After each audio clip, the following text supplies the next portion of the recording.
Welcome to the Clear the Shelf podcast with Chris and Chris, the show that meets at the intersection of education and entertainment to discuss online arbitrage, retail arbitrage, wholesale, and all facets of selling on Amazon. We'll bring you news, tactics, strategies, insights, stories, and interviews to help you grow your Amazon business. And now, here are your hosts, Chris Grant and Chris Rasick.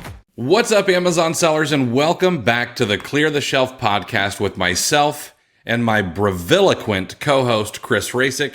I am particularly excited to introduce you to today's guest.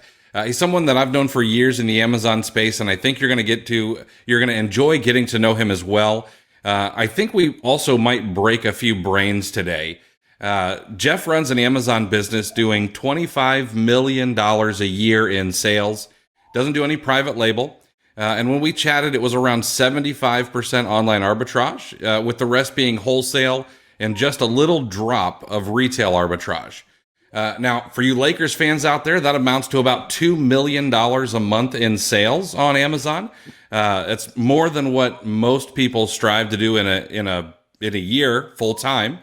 And our intent in this episode is to help you gain some insight into what it takes to build such a large business in a model that many people inaccurately say is unscalable. Jeff, I really appreciate you coming and hanging out with us, man. Thanks for having us. Huge. Yeah. So, before we dive in, you guys know the drill. It took us several minutes to prepare for this show. And if you find some value in this episode, please do us a solid and share this on social media and tag Chris and I so we can thank you personally. Take a screenshot, share it on Twitter, Facebook, wherever you might post your memes and things like that. It would mean a ton to us, and it helps us stay motivated to find incredible guests to share their knowledge with you guys. So, before we dive in, we've got a huge list of questions for you, Jeff. We're going to try to get through all of them. And we've kind of broken this up into three main sections. We've broken it up into sourcing, into operations, into account health and maintenance. And then I've got just a few things down at the bottom that I'm curious about personally. But before we do that, I always like to set the table a little bit. And can you share a little bit about like your history and what got you into being an Amazon seller? Yeah, so I was into travel hacking. You know, I started my career as a traveling consultant. If you ever saw the movie Up in the Air with, George Clooney, and he's like collecting frequent flyer miles and statuses, that was sort of what I did. I traveled 100 nights a year and traveled a lot. And it sort of got me into, hey, this is pretty cool. I can travel, without paying for it. So I used to follow some travel blogs, and some of them started in around 2015, started, hey, you can sell on Amazon, not make any money. But if you sell high priced electronics, iPads, MacBooks, all this type of, usually it was the Apple, but they seem to focus on the electronics, especially because the electronics has the lower fulfillment fee, and try to break even. And hey, if you purchase $20,000 worth of inventory in a month, you can break even, and get 20,000 frequent flyer miles, or they're probably getting 50,000 frequent flyer miles. So that's where I first started, was reading these blogs. And then in particular at the time, Sears had this promotion that was it was, you sign up for a credit card, you get double cash back. Well, I should say Discover/Sears. So you sign up with the Discover card, any cash back you got was double. Then you could purchase gift cards through the Sears website, and you got 10% cash back. Then you utilize the Sears gift card you're going through the Discover portal, and you got another 10% back. So at this point, you're at 20% cash back, but then Discover doubles it at the end of the year. So you're getting 40% cash back. So anything you were buying at Sears was 40%. So that's how I started. I was just like, okay, just find stuff that had a slight profit, because I was cashing 40%, cash back on the Discover card. So that's where it started. My wife was 9 months pregnant. We had a little toddler running around, and said, hey, good time to start a business. I was, working a day job, and, started that way. And that's sort of what got me into it. That's awesome. 40% cash back is absolutely unheard of. I would imagine that is no longer available. That's not something. Yeah, really do I actually do think Discover may still run the double your cash back bonus, but I honestly don't know how well the portal is. It was one of the things. It was for your first year. and at the same time, Sears used to give away so many. You used to get like 5 to 10% back in the rewards points too. So you're really getting like 50% back. It was insane. That is insane. It was a good introduction, which is why I was like, why are these guys breaking even? This is easy to make some money. And that really, dove me, headfirst into it. And I was selling a lot of tools, to start. Interesting. That is fascinating. All right. Well, from there, I want to jump into sourcing first, because I think it's one of the most important things. It's one of the things that people seem to have the biggest trouble with, and of course, it is the lifeblood of an inventory-based business. And so, kind of in that vein, I'm curious, what are the sourcing methods and strategies that you guys use, especially in the OA side of your business? Yeah. To do 25 million. I don't know. It still hurts my brain, and so I don't see how you do that much volume, and I want to know everything just selfishly. Yeah. Well, first off, it's a team effort. I am not buying. I'm not personally buying the stuff to come up with the 25 million. I have a great team that I've built, over time, and that's the other thing. Just to take a step back. I've been doing this for 9 years, right? I didn't go from 0 to 25 million. I went 0 to 500,000. Then it was 2 million. Then it's 4. Then it's 8. Then I went to 25. Or actually, I went to 22. Then I went to 26. So it took time. And yeah, I have a VP of, essentially called VP of retail purchasing. She started with me, I think about 7 years ago as an RA shopper. And now she's my VP of purchasing. And she oversees our team. I'm looking over at my stats here. We got 6 OA shoppers. We have 1 RA shopper, and we have 3 list buyers. So our team, consists of 11 other people that are making purchases on our behalf. So that's really how it started with, or not started, but that's how we exist now. We've had ebbs and flows of how many people we have on the team. Some of the shoppers that we do have on that that team are part-time. Some of them are almost, don't hear from them until September. Wake me up in September. They don't start sourcing until we get to Q4.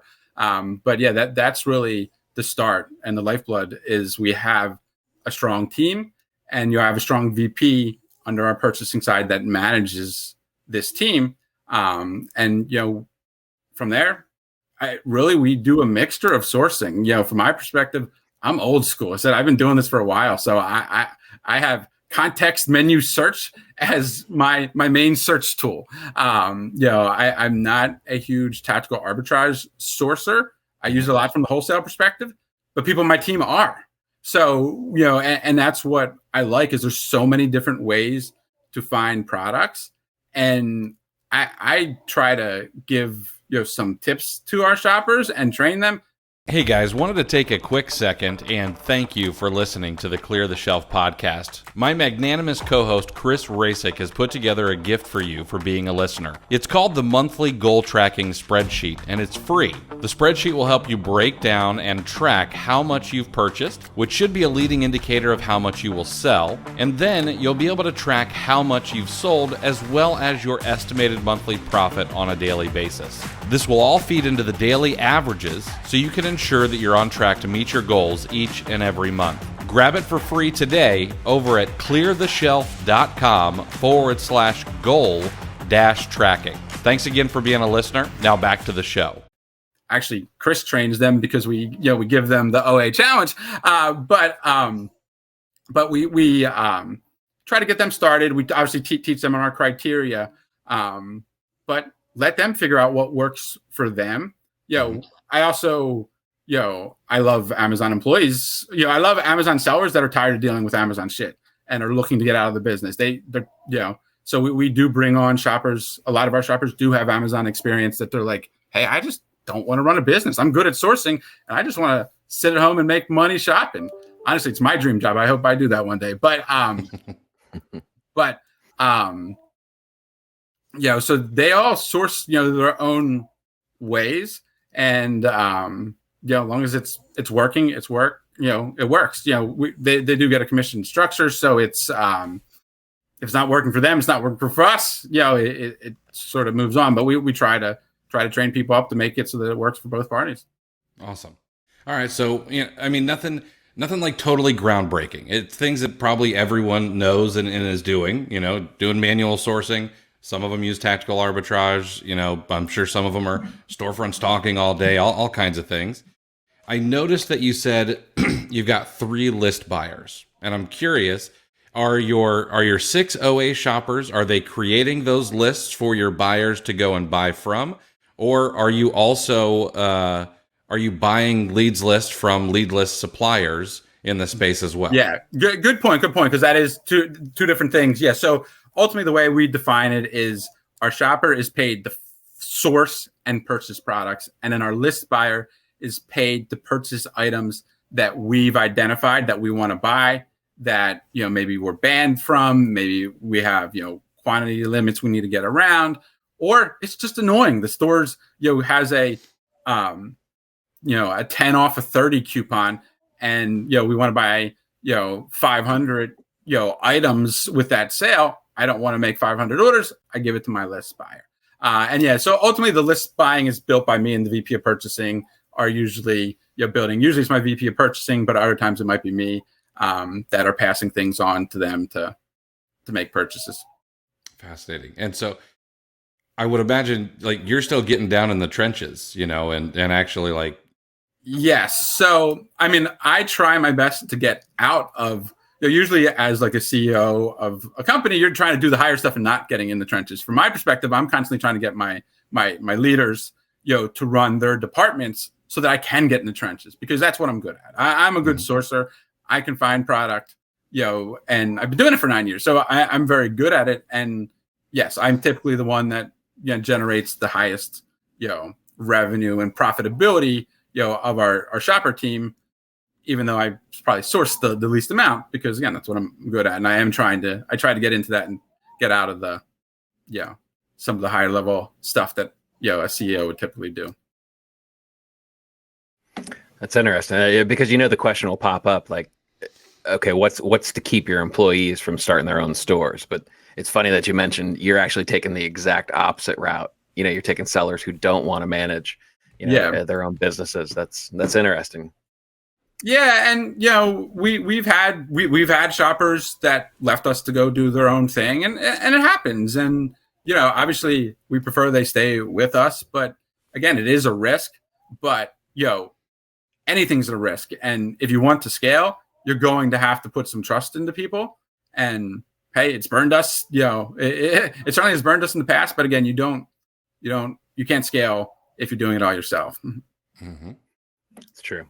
So is this the team? How remote is it? Is your team mostly U.S. based, or? Yes, we only have U.S. based sourcers, and then they're scattered around the U.S. I'll take a step back. So in 2020, we were heavy RA. I did OA. I had recently moved my my lead RA sourcer. She had three kids. One of them still not in school yet, so she'd take them around in the shopping cart and go sourcing. I was like, you'll probably be better at OA. Let's bring you to OA. And then we had scaled our RA. First it was like, okay, let's hire multiple RA sourcers in our local area. So we had like 3 people, and they're starting to fight over each other. Not fighting, but fight. Like there's only so many stores. So how do you scale? So the next step was, hey, let's hire somebody 90 minutes away. They'll source that area once a week. They drop off. So we started with that. Then we said, hey, let's identify locations that have retail stores, outlets that are hard to find, right? Like everybody has a Nike factory store, but Nike clearance stores, there's only a handful of them. So we started to hire remote RA shoppers in locations where the outlets where we felt we could get good inventory. So we had somebody in Delaware, we had somebody in Maryland, we had somebody in Pennsylvania, we had somebody in Tennessee and Georgia and Florida, and they were RA sourcing and then they would ship it to our warehouse to receive and prep. Obviously, there was an added cost to that, but I didn't want my shoppers also, doing the prep. I wanted an independent, person, quality control on there. So we'd have these RA sourcers doing that. COVID hit, and there goes, 30% of my revenue of, oh shit, these guys, the stores are closed. What are we going to do? How are they going to make money? How am I going to make money? So that's when we really shifted a little heavier into OA. We took everybody that was out there, and we probably had 7-8 RA shoppers at that point, and said, well, time to see if you can learn OA. So we shifted to OA, right around when COVID hit and everything started to change. And that's sort of where we got our shoppers, and they're sort of scattered around, is because, hey, they were doing RA for me, and now they're, hey, can you make this work for, in the OA space? And some of them didn't work out. And then, we hired some other people right around the same time COVID. One of our, better sourcers, he was an Amazon seller that I was really close with, or am very close with. And he, was struggling with some challenges. And I would say, hey, why don't you come work for me? You don't have to worry about the rest of this crap with your Amazon account. You can come work for me. You want to go back? It's fine. Whatever works for you. And, he ended up being, one of our best sourcers. And then that sort of also opened the door of, hey, it's not a bad idea to look for people with experience that just are looking to get out of running a business and just want to do the sourcing spot. Interesting. So that brings me questions. Do you ever want to? So do you kind of keep the RA in your back pocket now that that's viable, or? So we still have one RA sourcer, local sourcer that does it. We had that huge team, RA, but it was a pain in the ass because, with OA, my shoppers have a question, they post it. If we get to it, we get to it. If we don't get it right away, like we utilize Slack as our means of communicating. They can tag us again. They can, text us, hey, I need a question, but it's not like urgent. But when I got an RA sourcer and they want a question, especially when they're training them, like they're not, me or my VP of purchaser was, is the one that also does a lot of the approvals and answers, manages the team. She's got to be there all the time, anytime, and especially when you started to scale. Now I know a lot of people scale RA and they just get all the, minimize the questions and manage it, but it's just something that we struggled with a little bit.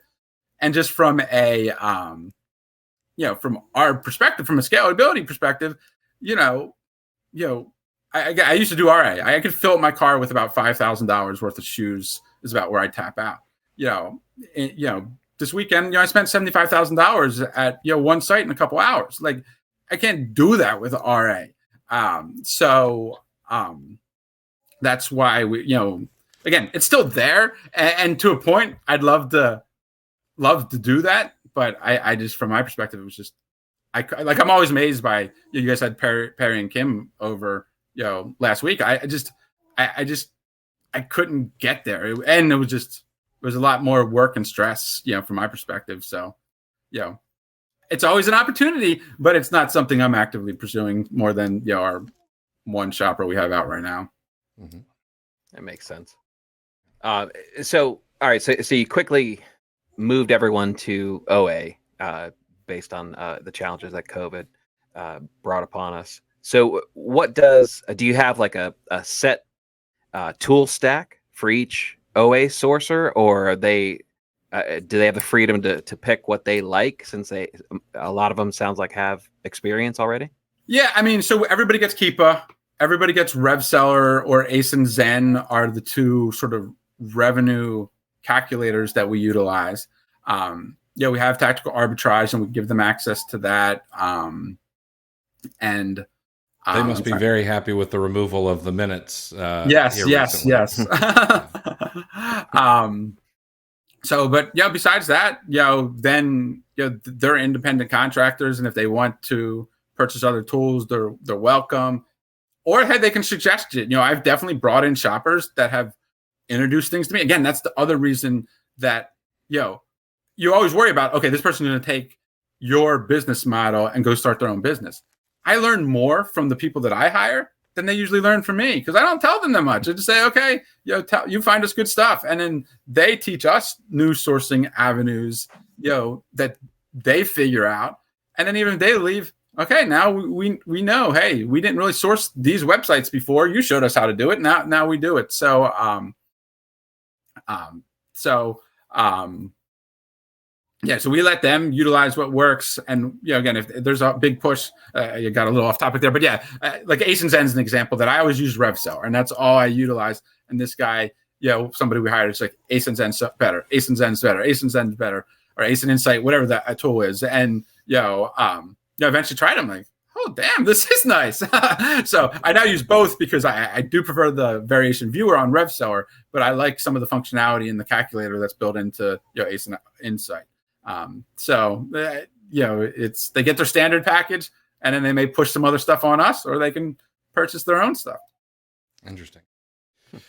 You sort of glossed over it, and you're just like, oh yeah, I spent $75,000 in a couple hours at one site. I would imagine there's a lot of people whose jaws dropped a little bit. But so I'm curious, are you guys sourcing the same stores frequently, or are you consistently looking for new suppliers? What works best for you guys? So I'd love to say we source the same sites year after year. That would make my life a lot easier, but I can't. It is always changing. I'll just to sort of give an example. In 2020, Nike was probably 85% of our revenue, and 60% of that revenue / profit came from 2 stores alone. In 2020, now less than 5% of our source is Nike. Less than, I think we're about 4% from those stores that made up so much of our business. It changes all the time. So we are constantly trying to stay ahead. I mean, for people to say that wholesale, OA is not scalable, or wholesale is easier, whatever, to an extent they have a point, because it's a pain in the ass. We find a site, we find a brand, we hammer it, and in particular too, like I think in some cases we cause companies to start new structures. Like some of these stores that we hit in 2020, like we drop $250,000 in a day on them. And I think they'd be like, oh, maybe we need to rethink our reseller approach. So we've definitely seen stores that we hammered. Next, it's okay. Limit 25 orders a month. Adding new reseller rules on it. And again, if the source is good, it's going to get out there and it's going to get dried up. So we are constantly changing. Trying to find new sources, new products, new brands.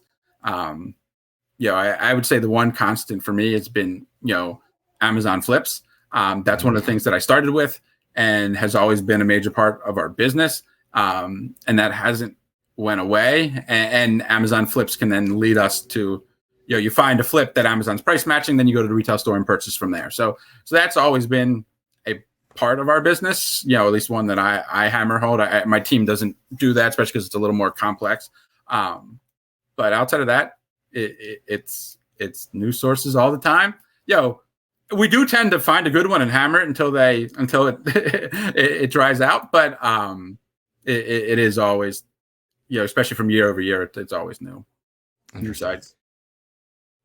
I got 2 quick follow-ups to that. So you said Nike was a big part of your business, and now it's 5%.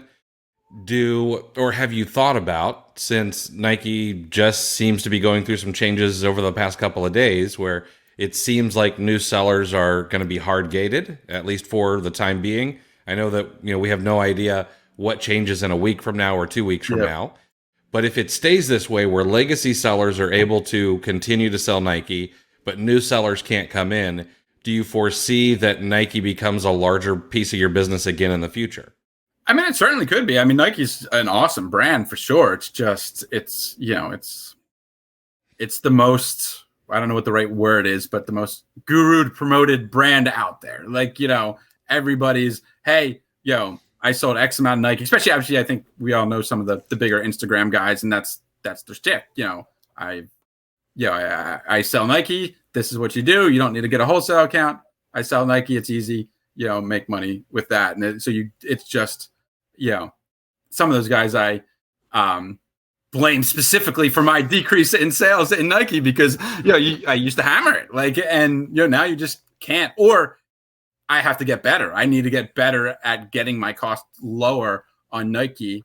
And, from my perspective, I've found other sources that are easier to make profitability on than, fight with the 50 to 100 Nike sellers. So, but we'll see what goes. I mean, honestly, one of the fears that go through my head, and luckily it's a small part of my business, is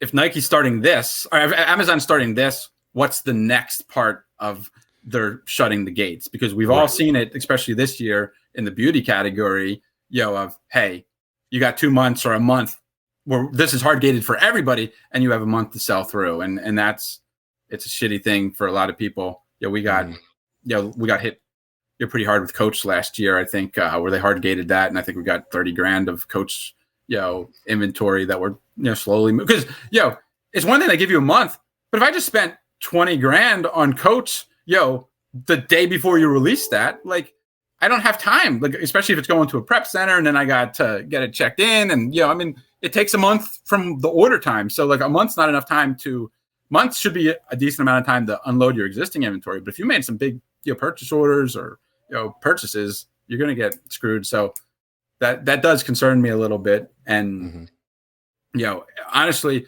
one of the reasons we've shifted some of our business. So in 2020, when we were 85% Nike and Converse was another big chunk, Christmas Eve, I got a nice letter from Amazon.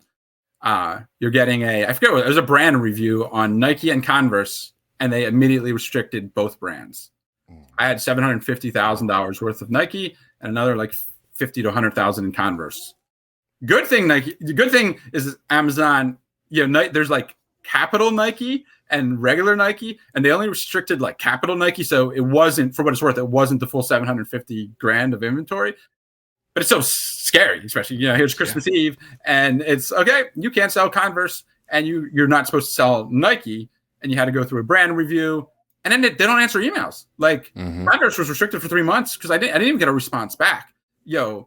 Nike, ironically, I just went and they gated me, and I don't even know. I assume we eventually passed the brand review, but I just ungated with another invoice, to get myself ungated again. But it was scary. And that was sort of man, okay, this was great. We made some really good money, but diversification is good. And so from that point in time, that's where we really started to say, okay, let's hire shoppers that focus on these categories, outside of shoes and clothes. These guys are shoes and clothes, and just try to diversify so that we're not, stuck, just relying on a single brand, a single store. Mm-hmm. Yeah, that was something that was going through my mind yesterday. I was doing some research. I came across some sellers that, had 1,200 Nike ASINs and nothing else in their storefronts. And I'm like, man, I wonder how you guys are sleeping, It's scary. It really is. Because later that year in the summer, I did get hard gated on Nike, and they didn't just mess it up. They got me that time. They got everything. Again, it was another brand review, but that time at least they were, responding. And I think within 24, 48 hours, we were ungated. But again, at that point, we were still working towards trying to transition the reliance on Nike. But yeah, it's scary. And again, it's something again, you don't even have to do anything wrong. They could just decide, with Coach, they just decided they wanted to be the exclusive seller. Yeah. Who cares about you guys? You got, 30 days. So it is really, and I don't do it as well as I should, but it is really good to have some other avenues and paths to move inventory in case, stuff does go gated, because it is scary with Amazon. And it is something that, does provide a lot of stress of you got boatloads of inventory, and at any point they could gate it, lock it down, kick you off, any of that stuff. So we do our best to try to diversify our income, streams within Amazon and then even off of Amazon. Yeah. Yeah. You talked about Amazon flips as well, which for those who don't know, I'm sure most people do, but it's buying from Amazon, selling back on Amazon when the price goes back up or Amazon goes out of stock or something like that. How much of your business is Amazon to Amazon flips? It varies. And one thing it does get a challenge to even quantify, because lots of times, you find a great flip on Amazon and you go to Amazon, it's a limit 3, a limit 20. But then I go to the merchant site and I buy 500. So, when I run my reports of, profitability and revenue numbers and look, hey, Amazon is, 5-10%. But hey, Walmart is, I might have bought another 5-10% off of, Walmart that was directly attributed to the Amazon flip. So it is hard to quantify. But it's probably 5 to 10%. Interesting. Okay. I'm curious when you're talking about finding new stores and whatnot. You talked about like kind of territory restrictions when you were heavy RA. Do you do the same with stores, or does every shopper have access to? No, we do try to like restrict things to a point. So what happened? Originally we started and we were smaller, and just everybody was doing everything. But I said, okay, well, we want to expand, and in particular, we're heavy shoes and clothes. We're heavy Nike, and I said, okay, well, I don't want this to happen again, where 85% of my inventory or 75%, whatever it was, was driven from one brand and one category.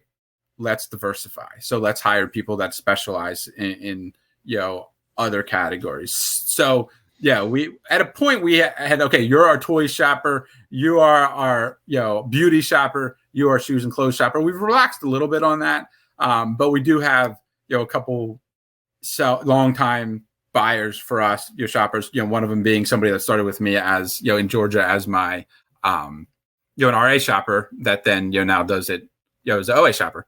They have a lockdown on the shoes, and they have a lockdown on Nike particular, at least Nike shoes and apparel. And then outside of that, it's pretty much free for all. But we do try to, if there is somebody that starts hammering a site, we will lock it down and say, hey, this person's got this covered. Like, stay away from that site, because we want to prevent. It's obviously no good to us if we got 3 people all sourcing the same Black Friday Walmart sale. Like, it's just not useful. So we do try to make sure, and we're communicating all the time within the team to make sure that we try to avoid that. Okay. And that communication, is it like almost real time? Like, have you had scenarios where 2 different shoppers are buying the same ASIN? So we take somewhat of a unique approach, I guess, as well as myself, for my VP approves all purchases, or almost all purchases. My VP is approved to buy whatever she wants, but everybody else has a level of needs some level of approval, and that just allows us to better manage it. It's more work, but it allows us to better manage it. And in particular, that's where we try to, if we're concerned. And at this point, the way our team is structured, it really not much overlap. But in the past, where we had like, various people that might be hitting, toys, or in Q4 is when we got to be careful, right? Because everybody starts moving a little bit towards toys and whatever. And that's where I always say, hey, look, guys, just, post in a shared chat, if what sale you're sourcing, because, I don't need you guys spending 2 hours looking for stuff that I've already cleared out. So, but in particular too, like, hey, if the first item they post, on Slack, say, can I buy this? Gets rejected of saying, hey, we've already sourced that sale. It can also be cleared out. But obviously, if they're sourcing for an hour and posting, and the supervisor don't notice, it can be a lot of wasted work. So we try to avoid that. Sure. Now you did sneak in a number of 500, and then obviously we heard the 75,000. So I can't believe that you're not going. You have to go deep doing the volume that you're doing, right? So, but can you talk about buying wide versus deep, or a combination of both? Like, how do you make that decision? How much is too much? I mean, assuming no limits on the site or the ability to get the units, the data is going to drive the decision. I'm not going to go deep. For me, I'm not going deep. I'm buying the supply amount that I want, which is, in the past, was 4 to 6 weeks. With this low inventory fee, it needs to be maybe a little bit more, or I need to, evaluate how I manage that. But, from my perspective, it's not deep. I'm not going to buy something OA for 6 months worth of supply. I'm going to buy 4 to 6 weeks. That might be 500 units. That might be 5 units. It's really, it's based on the month's supply is what we buy, and being able to, which again, obviously you don't necessarily know, but, it's something that I feel, being doing this for 9 years, I'm usually pretty good at, identifying, hey, this is how many units we need. And that's what drives the decision. What are if your VP of purchasing is going through and looking at, the leads that your shoppers are finding, what are the qualities of a product that, make your team pull the trigger on it? And the reason I ask this is if we go back to social media, we see a lot of people say, oh, well, it needs to be under this rank. It needs to be 30% ROI. It needs to be a $3 profit or better. But I would imagine that it's not that simple. And so I'm curious, how you guys make that decision. Yeah, no, it's not that simple. And it's hard. I mean, again, it does come down to the data of does it look good? But, at some point too, it comes down to the gut too. If I find something and it's fantastic, sometimes I'll be like, we're going to pass on that one. And my shopper's gonna be like, why? I'm like, it's too good. Everybody's going to find that item. I want you to find the one that's not going to be, found, or give me the one that's crappy, because, the crappy one's going to be, skipped. But, this guy, that one's just going to get hammered. Or I'll say, okay, let's, test it, but we're going to go smaller. And, they're always confused of this one looks fantastic. But, it is a combination of, understanding the data, but also trying to predict the market. Hey, this is a Walmart Black Friday sale. Everybody's going to be hit it. It's going to be on all the Q4 list. How many can we flip MF, quickly before it tanks? And that's what'll, drive the decision. So it really is a mixture of, understanding the data and then anticipating that data, because again, historic data doesn't necessarily drive your future. It's good to have some history on it, but you have to understand, what the impacts could be. And then we make decisions based off of that. There was something else I was going to say related to that, but I'm blanking on it. So you mentioned when we were talking about stores, you alluded to how much easier life would be if you could just source the same stores year in, year out. I imagine that filters down to an ASIN level as well. So can we talk about replens? How do you manage replens? And, do you have a strategy for finding them or securing some sort of assurance that you're going to be able to restock this in the future? Yeah. So just from the replan management side of it, I guess it's a good segue to introduce, another part of my team, which is the operations team. So, I have a VP of business operations, and then she has 2 full-time US based employees under her, and then 3 virtual assistants. And they are managing the operations side, the repricing aspect of it. Even just all, we have, what did I say? With myself, we have 12 different people that are purchasing each day from an OA side. Then we have account executives on the wholesale side. And then we have the RA team. So all these people are making purchases and recording it. Right now, we probably need to move to some software, but right now everything's recorded on Google Sheets. And the operation team takes all that data and then merges it, and then it has to go down to downstream systems. We have a prep center, it has to go down to there. It has to go to our warehouse to know what it's expecting. It needs to go into various reporting systems so that we have the ability to get the data, because I'm a big data guy. So I'm a big data geek. I want to know, what are we buying? How much are we buying? What's the ROI? And so that's all managed by the operations team. And part of the operations team role is managing the replans. So each shopper on their buy sheet, they also have sort of a replen sheet that identifies items they purchased in the past, what the profitability is, what's the current stock at Amazon, and do we need to restock it? And so it's all managed by the ops team. No idea what wizardry they're doing to come up with this, but they're somehow doing it and getting that down to us. and then we utilize that to make decisions. As identifying a replan, it's hard. You don't know. Like, hey, this is a great sale, and hopefully we can then capture it again on the next sales cycle. Other stores we may buy that we know are end of life, and we just have to make a determination. Hey, do we buy more than our goal stock? Hey, this is a closeout. We know they're not making it anymore. It's a discontinued item, whatever. Hey, maybe we do buy 6 weeks to send now, and we buy 6 months worth. Not something we typically do, and can't do that very often. But outside of that, I mean, the replans, we always hope we can replenish, but you just don't know. And one of the things with the new fees, I've told my team, hey, you got to assume we're not going to be able to replenish, and we're going to have to pay this low inventory fee for at least a portion of our items, and make sure it's going to make sense with this new fee. Interesting.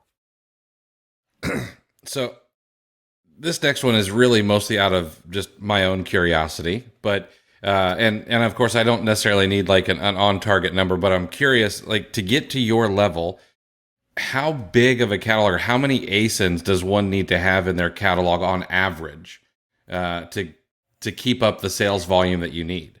Yeah, it's a good question, and I wish I could go back and maybe I could, but I don't know off the top of my head. But in 2020, we were just hammering Nike, and as I said, there was 2 stores that made, I think, 60% of our revenue or whatever it was. We were deep on a lot of stuff. Again, just buying, and again, just 2020 was insane, right? Like, everybody, RA got cut off or limited, especially for some of the apparel stores, and some sellers just backed off, and there's a lot of complications. First it was you can't ship FBA. Then it was you can ship FBA, but it had to be, what the heck was it? It had to be considered business essential or whatever, which I don't think shoes and clothes were business essential. Then it was you can, but you had to have inventory. You had inventory limits that changed each day or whatever. So, and a lot of people sort of got turned off or just couldn't manage. And COVID obviously added some other complications. So we took really good advantage of some of the opportunities that existed during then. And I don't know if we had 1,000 ASINs when we did over 20 million in 2020. Right now we got 7,500, I think, ASINs active right now, and it'll bump over 10,000 in Q4. But it doesn't have to be that way. But it again, we have to work so much harder than we had to in 2020, because again, it was just the opportunity that existed in 2020 and to an extent in 2021. It's not the same anymore. And do you think, I mean, you're not the first person who's talked about how the opportunity that COVID did present. I mean, it did present a massive opportunity. Everyone moved to shopping online. And of course, other people have said, well, we rode that wave of, maybe 6 or 7 quarters of Q4. And then, of course, we've kind of come back to reality. Is the only difference between you and someone who has not kept up the volume from COVID times just the fact that you guys were willing to work harder? Yeah, I mean, I don't want to say other people weren't working harder, but from my perspective, yes, we've had to work a lot harder. And again, we've been trying to expand since 2020, which to an extent has allowed us to stay in that same ballpark without prior to 2020. Every year we've doubled our sales, and then we tripled our sales going into with COVID, and then we've been somewhat flat from then, and we got to work a lot harder to get there. It just doesn't, what existed in 2020 and 21 doesn't exist anymore, and you either give up or you push harder to get to where to stay at those same numbers and still grow a little bit and whatnot. But yeah, double growth for us, I think, is over. Can we talk about like category mix a little bit? Because I know you mentioned that you were heavy Nike, which is obviously concentrated in clothing and shoes and whatnot. you change that approach. So, do you look for new categories? Do you try to specialize in just a few, or what does that mix look like? Yeah, we started as we started to grow. Shoes and clothes was sort of the backbone of our business. When I first started hiring the RA team, they were RA sourcers doing shoes and clothes, and then we shifted that into OA. Again, in 2020, or really more towards 2021, we said, hey, look, we want to diversify outside of that. And I guess to say we were shoes and clothes year round. We were toys in Q4. We're still doing shoes and clothes, but we're hammering toys in Q4 and whatnot. So since 2020, we've been diversifying outside of that. And we still do toys and clothes, but we do a lot of beauty products. We do health and personal care. And for what it's worth, we've always done a little bit of everything. But at this point now, we're mixed across all the categories. I can't say there's a category that we avoid. We don't do a lot of electronics. It's not because I am avoiding it. I haven't found a good, OA shopper to hammer electronics. Because we tried to the way I look at it is every category has another opportunity and another opportunity for us to scale. So, hey, if we can do, 10 million on shoes and clothes, then hey, let's add the tool category and see how much we can do in that. And each of these categories and, having, shoppers that can specialize in those categories can allow us to, take it to the next level. So no, I mean, we've flipped pretty much anything. I've sold Amazon flipped mountain bikes in the past. I've sold products that need black bags because they can't be disclosed. We've covered the gambit. And at the end of the day, there's not any category we avoid. There's black bag things we do try to avoid because they're not searchable on Amazon. But outside of that type of stuff, I can't think of a category that we're really trying to avoid. We just might not have expertise in those categories at this point in time. Interesting. So I'm fascinated by the Pareto Principle. It seems that 20% of our efforts end up pushing 80% of our results, and I'm wondering, is there that 80-20 in your business? And I guess what is it? And how do you kind of hammer in on that particular 80-20? I mean, I almost feel like I'm fighting that all the time of like, hey, that 80% is Nike. I gotta push that away and grow from that. So, but I'm trying to think outside of that. Oh man, I don't know. I mean, OA is sort of, I guess you can almost say the OA sourcing has become sort of what we're good at, right? I said we were, in 2020, we were evenly split, or I should say 2019, we were evenly split. 33, like literally like right around between 30 and 35% of our revenue was OA. Other 35 was RA, and other 35 was wholesale. And then, COVID hit and we pulled off RA and we put it all in OA. And I was always good at OA. And that's what, again, OA was 33%. That was all me. And an RA team was doing, doing that. So, I mean, I'm not sure this is the best answer, but yeah, I mean, OA is where we really have, the bulk of our efforts, and for now, the bulk of the revenues. For now. So when Chris first told me about that we were scheduling this interview, and he told me the numbers, the very first question that popped into my head was, why not wholesale? Like why? I mean, at the volume, obviously, it seems like the capital's there. Like, wouldn't it be easier to do wholesale? Like, what is it about OA that is so sticky? So, I mean, for what it's worth, it's not why not wholesale. We have a $5 million wholesale, portion of the business that'll probably hit, this year alone. We're pacing closer to 10 million this year in wholesale. So it's not necessarily why not. That opportunity existed in 2020 where, again, we were evenly distributed. And then that, opportunity and time existed for us was, holy shit, look at all this money we can make doing OA. Let's hammer that hard. So that existed in 2020, that hit in 2021. At the same time, we're trying to diversify and build our wholesale company. or a wholesale business. But it's hard when, hey, for us, the money was there in OA. Now at this point, it's sort of shifting back to pre-COVID times where everything's hard. Like, but we have the infrastructure and the team built for OA.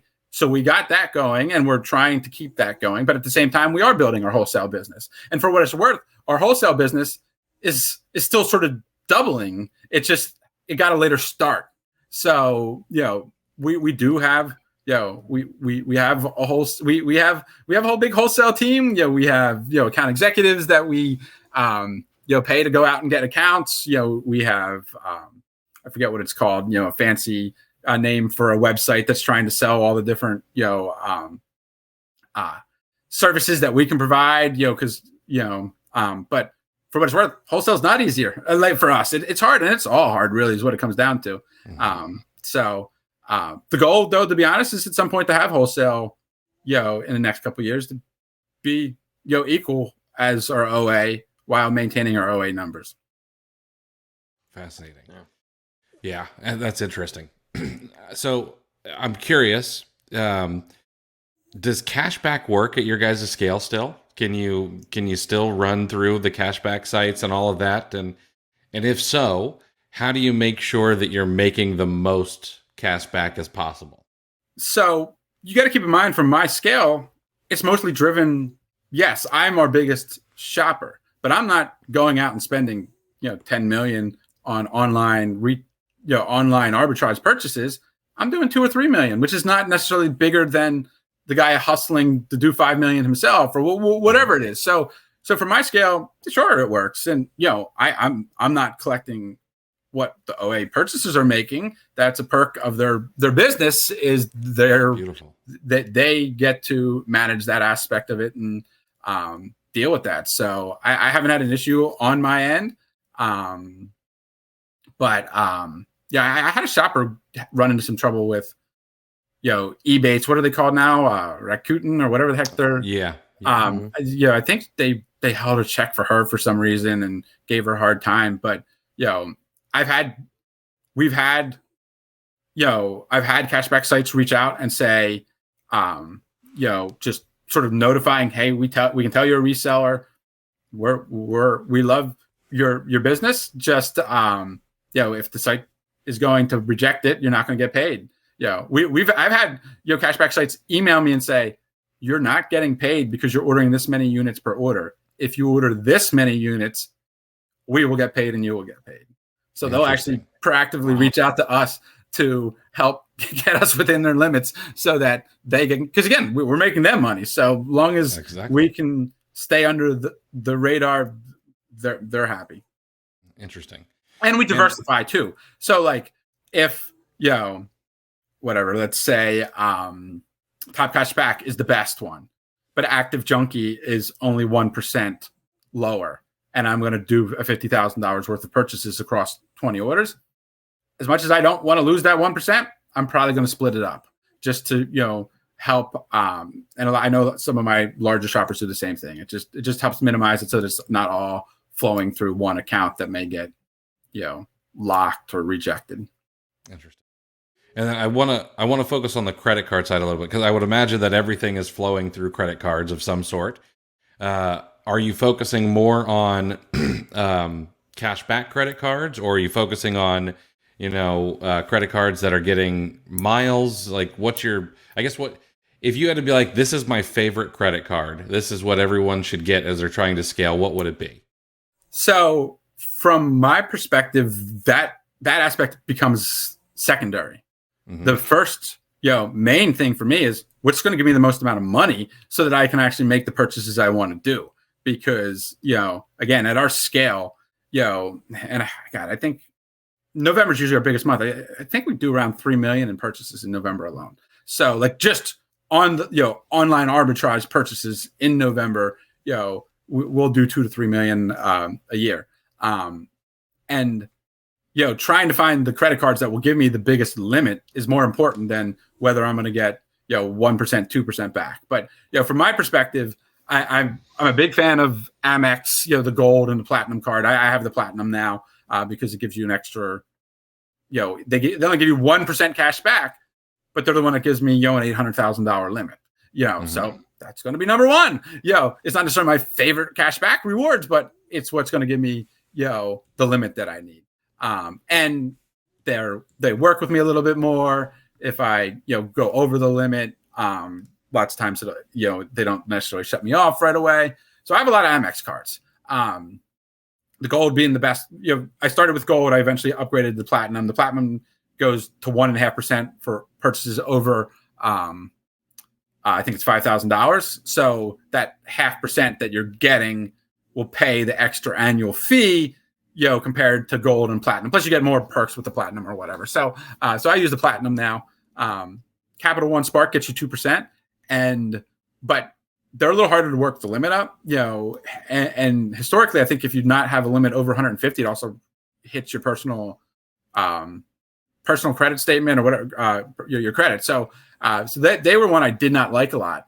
And then eventually, I got connected with an account rep, and they're like, "Hey, we want your business." I'm like, "Okay, well, I'd like to get 2% cash back, but you need to let me use your card." And eventually, after some conversations, they matched my Amex credit limit. So then I was like, okay, well then I like this card too. So because then I had two cards with, I think at that point it was like, they both were $750, and whatnot. So, I love the Chase cards. There's, I have the Chase Unlimited or whatever. I forget what it's called, but there's the Chase Inc. something that gives you 1.5%, which was, and it's Ultimate Rewards, which has a lot of good travel partners. So I have always liked that one, but my limit's under $100,000 for that card. So like that's, as I said, on a good day, that could be one day's worth of purchases. So like, so we utilize that card, but it's limited. So really, again, from our scale, it's whatever will allow me to make my purchases without having to cycle payments, because that's where it gets difficult. If I only got, 750,000 credit limit and I'm spending $3 million, like I'm in a month, I'm, what is that? That's 4.5 times I have to cycle payments, to be able to make ends meet, which gets a little more challenging. So, but I mean, we have a lot of credit cards. We spread them out, because then it does get the different rewards. At this point I have too many, I have more rewards than I can utilize. So, the cash back can be nice. And in particular, we use it a lot to give back. So, my company, we support, I ran track and cross country in high school and college. So, and a lot of times, my high school has, trouble getting to national meets. So I've flown a whole track team to, Oregon, from the East Coast, from Philly, and put them up in hotels so that they can go compete in an event. So we do that a lot to give back. We give it as like, we give them away to employees. I probably, again, if you're spending, we spend $10 to $15 million a year at times, with probably not up to 15, but 10 to 12, $13 million a year on credit cards. And if you figure 2 to 3%, the reward sometimes can be more. Like, I think we use a Marriott card, and I think they give us, 6%, 6 points per whatever. So like, it just, I have over 5 million points in, Marriott, 5 million in Ultimate Rewards. I have more than I can utilize. So we do try to put it to people that could use it. Especially because I don't vacation a lot. I just, we have some rental properties, and we go live, we go live at the rental properties, but we're not, big vacationers anymore, because we just utilize our houses. Yeah, that's nice. I'll tell you what, I saw some guys, some Amazon folks yesterday on Twitter, flexing their points. You should grab some screenshots and post them up, man. I think that'd be fun. Yeah, we have a few. And Amex you can turn, utilizing Charles Schwab. You can transfer it into an investing account and then export it out that way. So even with the Amex, you can get it into you know, cash back. Capital One obviously gives you cash back, and then yes, that we'll mix in some miles and rewards cards just to have a mix for when we do want to travel. Awesome. Jeff, Chris and I can't do a show these days without talking about the new fees. So can you kind of give us an overview of, you know, your take on them and the kind of the changes that you're anticipating or getting ready to roll out as a result of? Yeah, the fees suck. But yeah, from the inventory placement fee, you know, so at our scale, we're sending outside of Q4, we send usually a truck every week. You know, 26 pallets. We put everything on a truck and we send it out. Our FC's, you know, 20 miles away. We can get a full truckload for, you know, if we're lucky, sometimes we get them for 350, you know, maybe 550. You know, we usually pay, you know, a couple cents a pound, you know, when we ship stuff in, which is a huge competitive advantage. And then our prep center does the same thing. So there's usually a truck coming out of our warehouse, a truck coming out of our prep center each week. In Q4, we're doing, you know, 2 to 3 trucks a week, or sort of preloading for Q4. So if I go with the inventory placement fee, if I go and say, okay, instead of sending to 1 FC, I'm now going to send to 8 FCs, I no longer get to take advantage of the trucks. I now have to have, or I can take advantage of the truck, but now I have 3 to 5 pallets that I'm doing LTL going across the US instead of 1 truck down the street. So from our perspective, we're just eating the fee because it does not make sense because of, I mean, it almost we'd lose our competitive advantage that we have, that we pay, you know, sometimes less than 2 cents a pound to ship stuff in, which is great when we're buying a 10-pound item, you know, that people are, you know, paying, you know, $5 to ship in. I'm paying 2 cents to ship it in. So, you know, or what's 2 cents times, what did I say, 10 pounds, I'm paying 20 cents, whatever. But the point being, you know, from the inbound fee, we don't do enough volume that we could send a full truck to each of their locations or even have the warehouse space to do that. So, and even then, I'm not sure how well that math works when it costs, you know, $4 to $6 grand on good times to get to California on a truck. So yeah, in that case, we're just eating the fees and adjusting our purchase for it. At the end of the day, anybody, even if you're avoiding the fee by shipping to multiple locations, you're paying extra shipping no matter how you do it. And then on top of that, it's more work for the warehouse. And in particular, a lot of our warehouse prep is sort of built on, and again, we could adjust, but a lot of our warehouse is built on, hey, all this stuff we're buying is going to go to the same FC. So we can, you know, label it and put it in a box without worrying about where it's going. But that would be a massive shift. And again, my team, we could do it, but the shipping cost just doesn't make sense. So at the end of the day, we're eating it, figuring that, you know, it's still going to be the best competitive advantage for us and minimize our fees by utilizing our existing, you know, approach for shipping products in. And again, and that could shift for stuff like where it's, hey, these items are not part of, you know, our main FC, you know, maybe like watches, you know, sometimes we'll flip and go to different places. Hey, okay, maybe that makes more sense if we are sending that small parcel to do, you know, avoid the fee and ship to multiple locations. But, you know, with the bulk of our stuff, we'd rather just ship it on a truck and get it there, you know, in our existing timeline than either have to pay, you know, more and ship less, you know, or hold for 3 weeks until we can get bigger shipments. It just doesn't work. So that's how we're dealing with that one. The low inventory fee one, I'm admittedly still a bit confused and waiting. I think I've asked you, Chris, a few times. I'm waiting for the clear the shelf guideline of how to understand this low inventory fee. So, it is that one. That one hurts. It almost just doesn't make sense. Like, you know, they want you to they're going to penalize you as soon as you get under 28 days of stock. Mm-hmm. But then if you look at their IPI guidelines, as soon as you get over like 28 days of like having things sit in your inventory for more than 28 days, your IPI score goes down. Mm-hmm. So what is it? Like, what is your goal? You want me to have, like, you can't say you want me to have, I can't average 30 days stock. Like, I just can't do it. Like, I either need to have 2 months worth and then trying to replenish so that you don't hit me with the fees, or I need to try to stay at 30 days, but I'm going to drop down a little bit, and whatnot. And that one's hard because the low inventory fee is 30 cents a unit, right? Like, and or I should say 20 to 30 cents a unit, average or whatever, and you factor it into it. But this low inventory fees, 90 cents to $1.20 a unit once you get under 2 months or 2 weeks, not 2 months.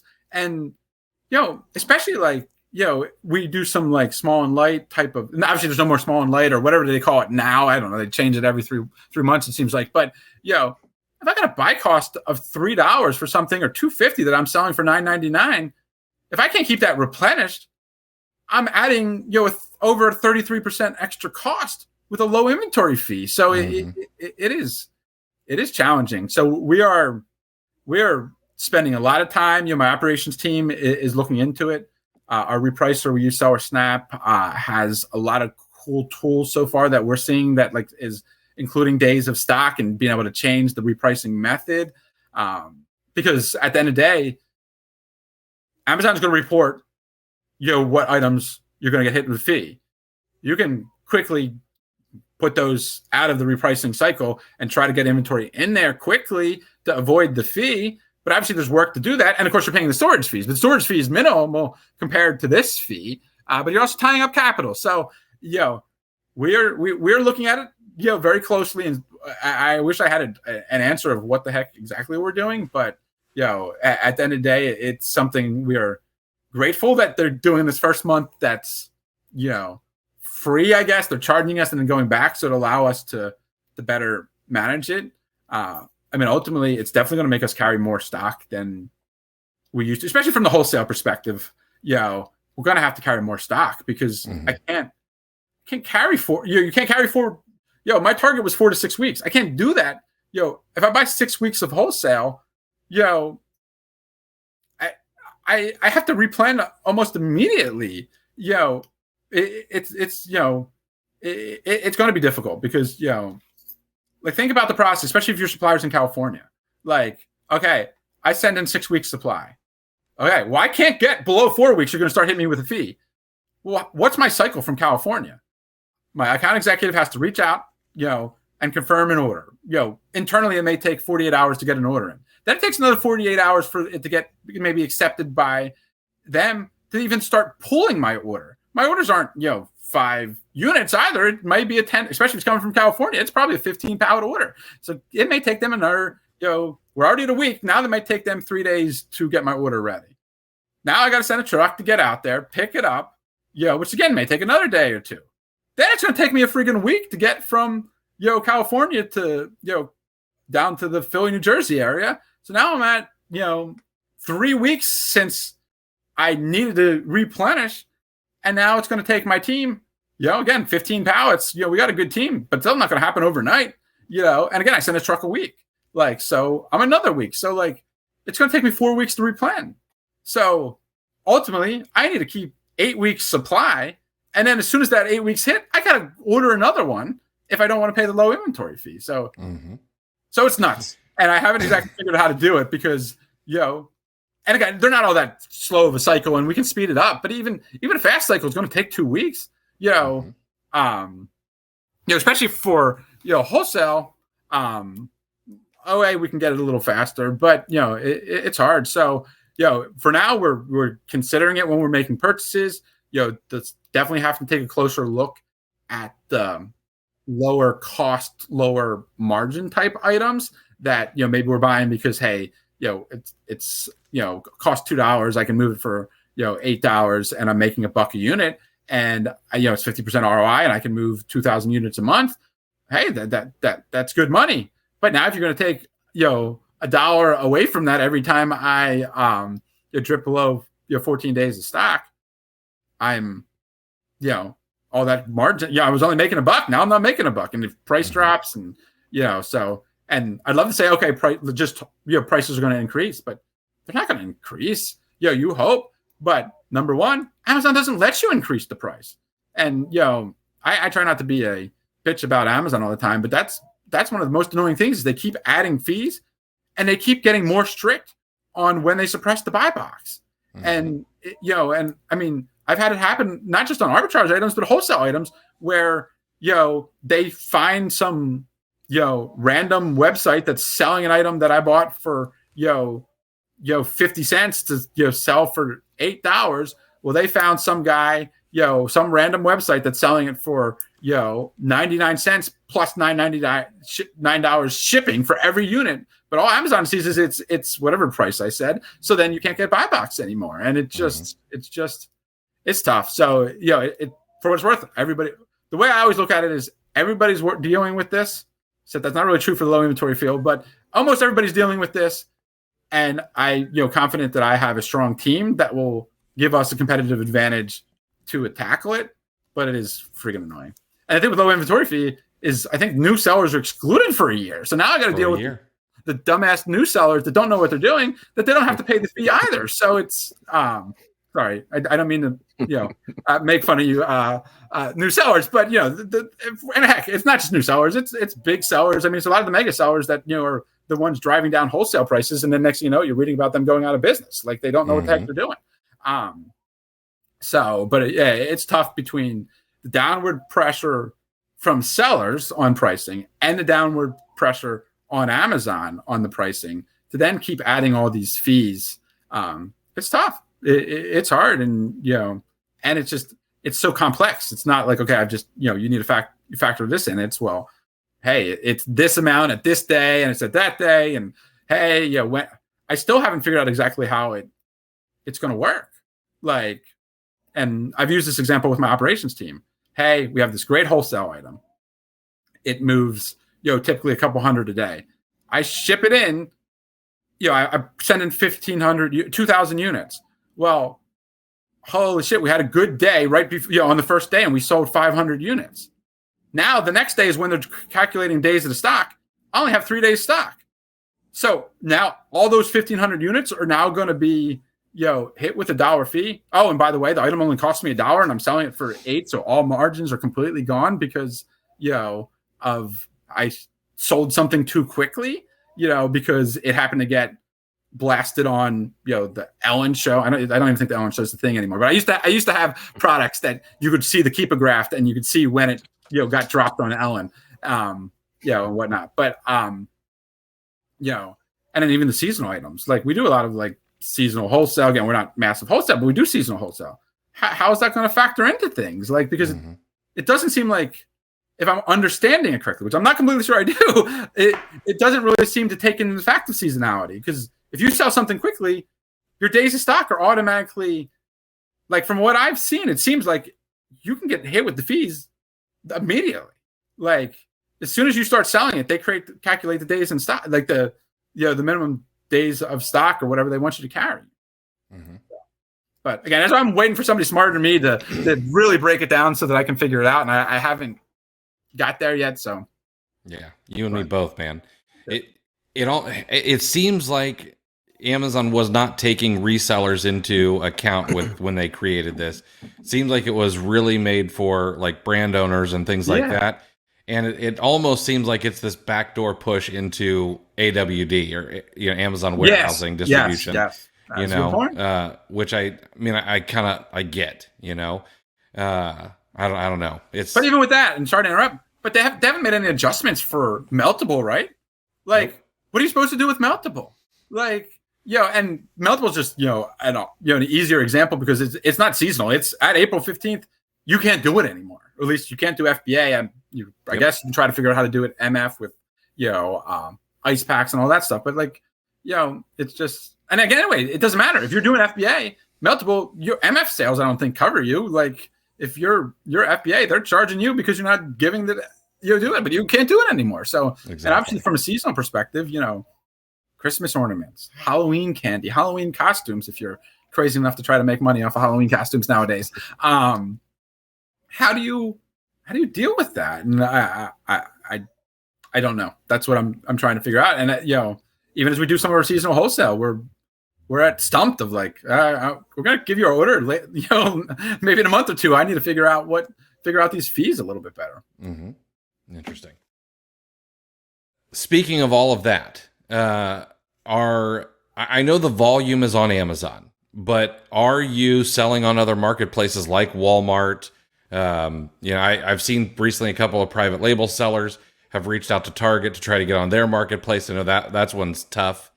I know there's Home Depot. There's several of these other marketplaces you could go to. Are you taking advantage of any of those or thinking about it?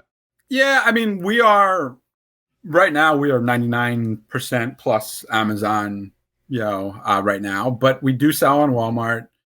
We've recently started selling on eBay, not only, our returns, but, items, new items. We do some MCF, from Amazon of items, utilizing Listing Mirror. But it's all small right now. I mean, Amazon is the bulk. I did hire somebody last year, and one of his big pushes was to, get us, more diversified onto Walmart. So it's a goal, and definitely something we're working towards. But right now, we're still a little more less diversified on the selling platforms than I would like to be. So we obviously it's warranted, but we spend a whole lot of time on sourcing. So I want to get some insights on the operation side, and that's a good segue with the other platforms. So at 25 million a year, what the heck does your death pile look like?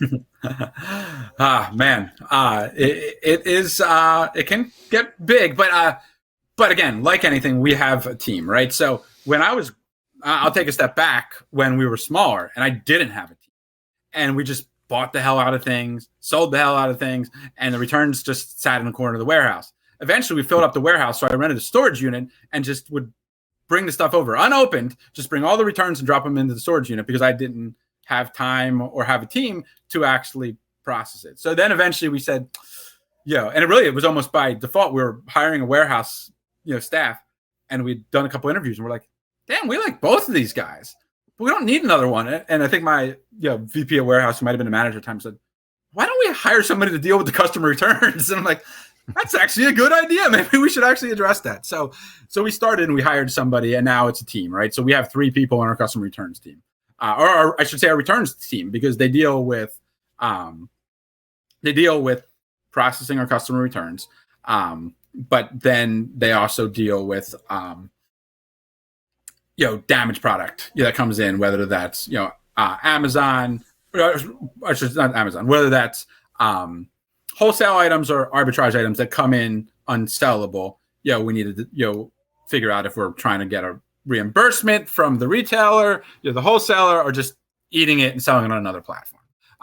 We have a full, returns department.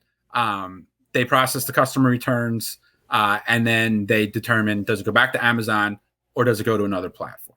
And then from there, if it goes to another platform, then we have, a person that is responsible for some of the other platforms. So we actually have a retail storefront that we sell things out of. We have an eBay. We do eBay. We do Facebook Marketplace. The Facebook Marketplace almost to drive people to the retail store. But so we have somebody that's managing that as well. So we try to keep it to a minimum. But up until last year, we actually our returns department was in esse own separate warehouse. We had a 2,500 square foot warehouse, and we sublet it to our eBay guy that was off of our team, and he would purchase products from us and sell it. And then the other half was just where my customer returns team sat. It was actually about a year ago today. We closed that warehouse and doubled our existing warehouse. We broke down a wall and took over the space there. So our returns department's over that side. So it still takes up probably around 2,000 square feet at times of returns, but we are trying to move it quickly. We have a little bit of backlog of selling the stuff because my eBay guy stopped for a year. So he's, in 2020, the end of 2022, he's like, I'm done. I'm not doing eBay anymore. And we were a little slow to adapt. So we had the process of getting through them, but the death pile, as you would call it, sat there for a while. But last year we hired somebody to do eBay. We opened the retail store, and now our eBay guy is back at a smaller scale. So we're getting through it pretty quickly. I'm fascinated by the retail store. Because I mean, there are some guys here in Florida who buy, pallets of returns, a lot of Amazon pallets, stuff like that, and they're selling them out of their own retail locations. Yep. So I would imagine yours is a similar model, except for it's just all your own returns. Yeah, I mean it's a mixture. So we do a lot of Lego. So half of the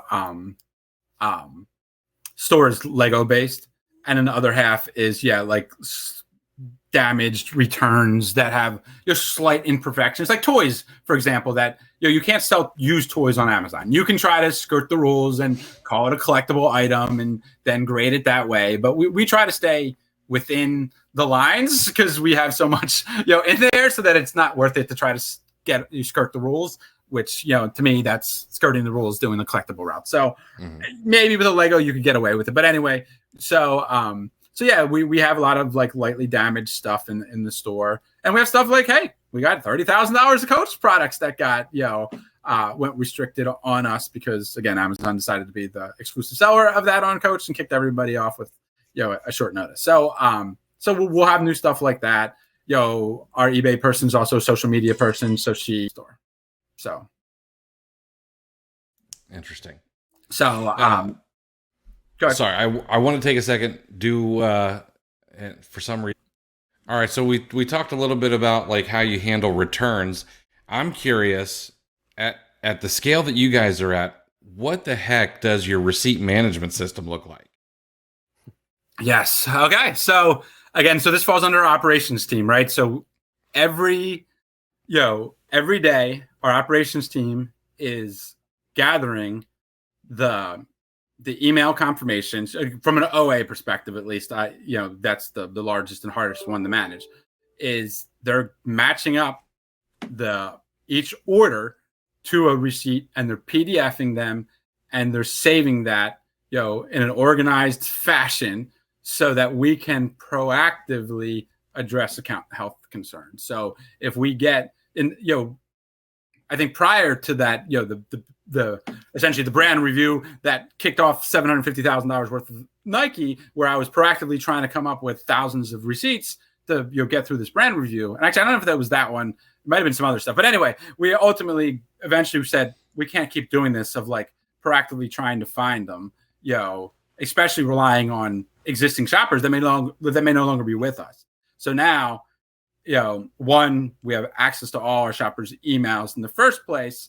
But two, we then proactively grab all of that information, PDF it, organize it by ASIN, and then it's ready to rock and roll when we have to fight the inevitable account performance notification.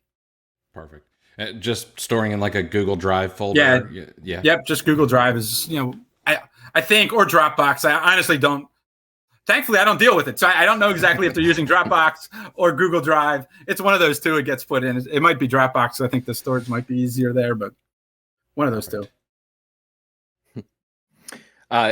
Do you, talking about FBA versus merchant fulfilled, do you have a preference, one over the other?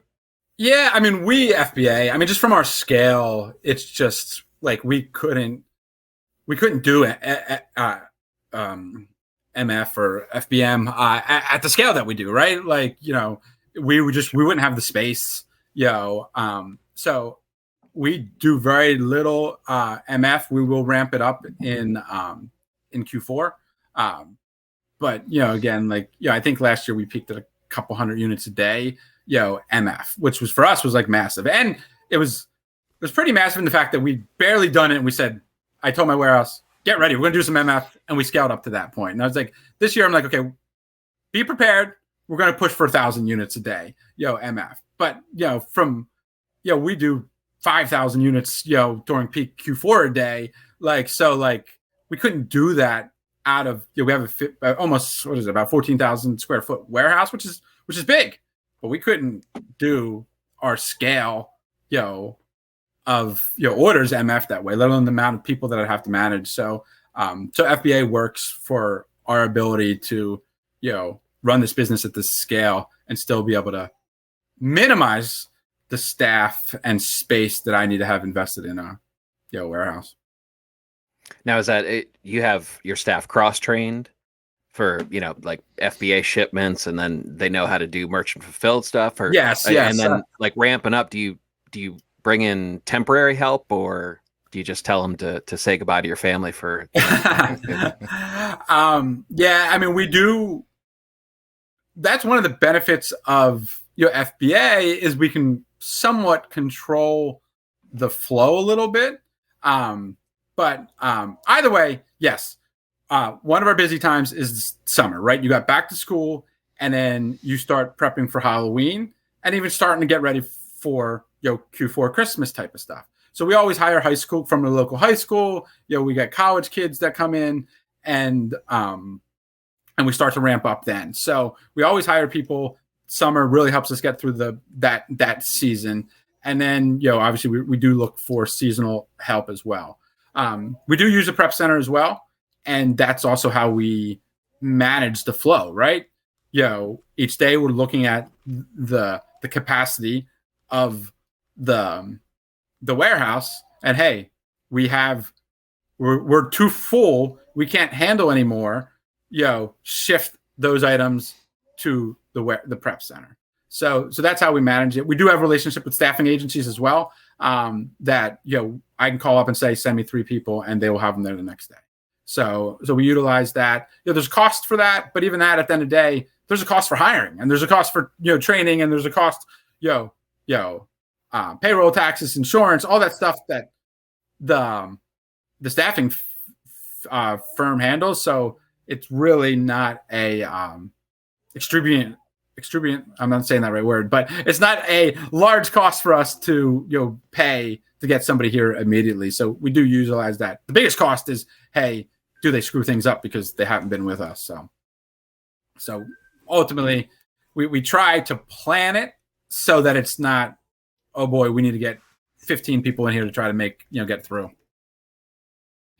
Cross-train FBA and FBM is a different animal because, yes, we sort of, as I said, we had zero plans to do MF, and then a couple opportunities presented itself, and it was like, okay, I guess we should do some MF. So we hit it hard unexpectedly, and it opened my eyes to some additional profits that we can get in Q4 that we were missing out on by doing just FBA. So and in particular, last year, Amazon's warehouses were the worst I've ever seen it. Never seen it that bad checking in. So it was like, we can't buy this if we're not going to FBM it. So, we preload a lot to avoid some of this. But, the hot items that are going on sale, we had to, MF them, or at least be comfortable that they're going to still hold its value in a couple weeks, because they were just so bad last year. I've never seen it like that. They were better during COVID.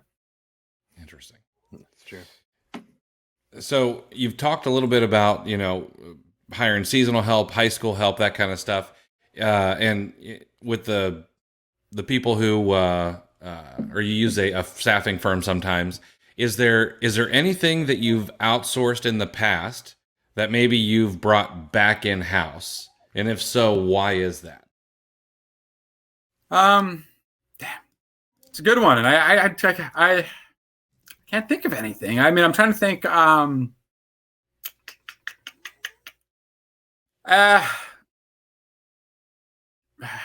felt like I had something with this, but there was a time when I was trying to get myself, I guess, out of the weeds a little bit, and that's not really. Again, at the end of the day, my outsourcing is to my team, right? So like, we're not.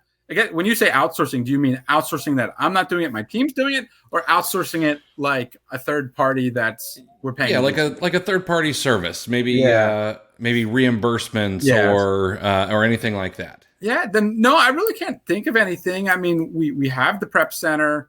I guess. Okay, going all the way back from when I first started, and I was like, oh man, this is great. I can buy from Sears. I can get my 40% back. Plus, they're giving me shop for home rewards, all this stuff. Getting the credit card points. All this stuff.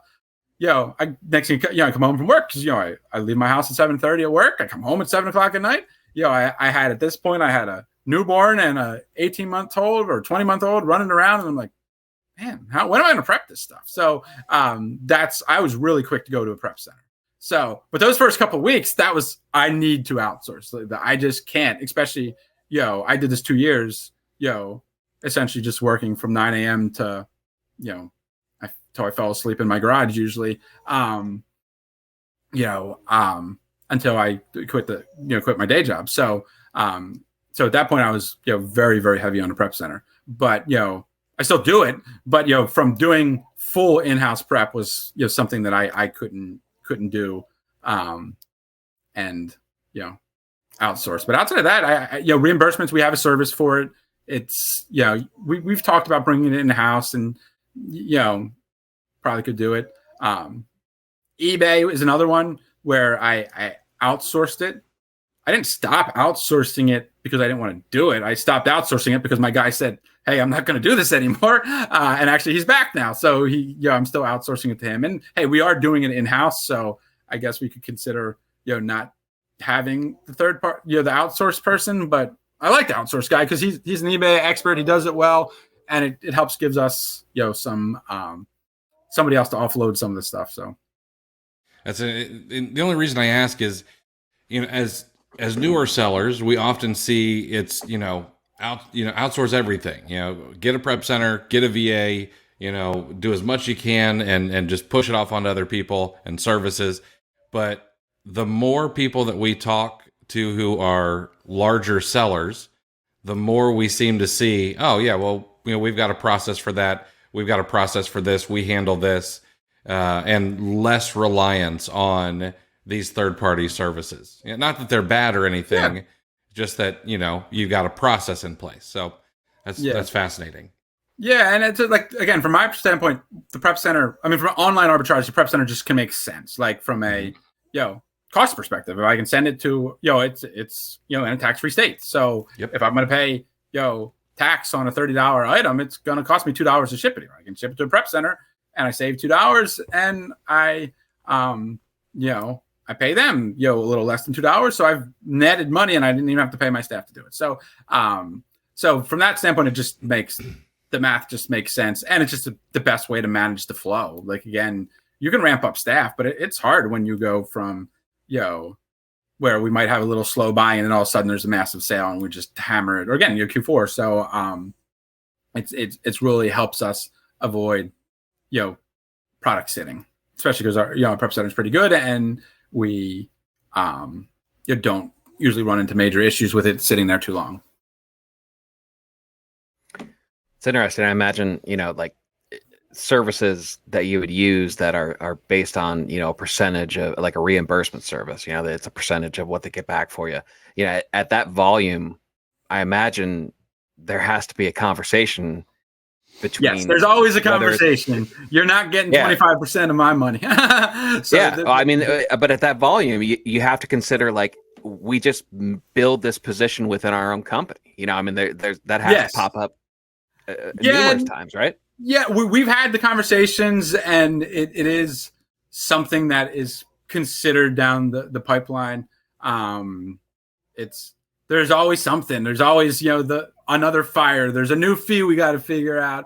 And we said we have 3 U.S. full-time operations employees and 3 full-time VAs, and we still just can't keep up with the operational tasks. But it is on their roadmap to do a little more investigation because, even at our percentage, it still adds up to pay these other guys to do it. But for now, it makes sense. But it could be something that down the pipe we do bring in-house.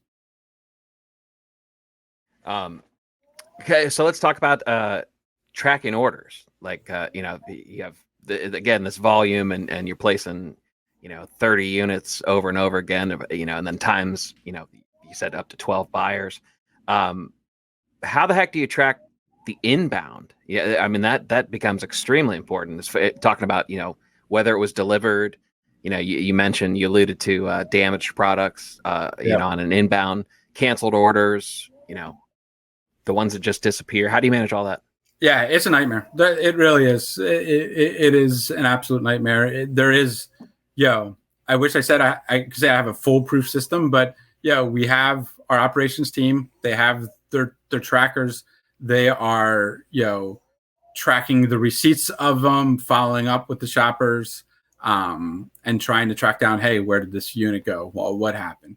At some point, it's sort of, diminishing returns of, fighting over, $20 of missing goods, and whatnot. But, there's a lot of controls in place from my operations team that are, again, every order that is ordered is then immediately, we're reconciling that against, the credit card statement. It's getting reconciled against the tracker of that they purchased it on. And then, they're monitoring, in our prep center systems and our systems, what's being received and following up. And, we do a lot of the heavy lifting by our virtual assistants that do that. And then things get filtered up to our full-time operations staff. But between the order management and dealing with seller performance, my my operations team keeps very busy. Oh, I can only imagine. So you've talked a little bit about how you have your own warehouse. You've also used a prep center. And I'm curious, how do you, when you're doing sourcing, you have to have some fairly consistent or hard numbers that you're using, as your cost, your hard costs, your prep fees, any other fees that you might need to take into consideration. So what is your blended cost per unit for prepping, packing, shipping, and all of that? And I guess, how do you figure that out, and how often are you changing that number?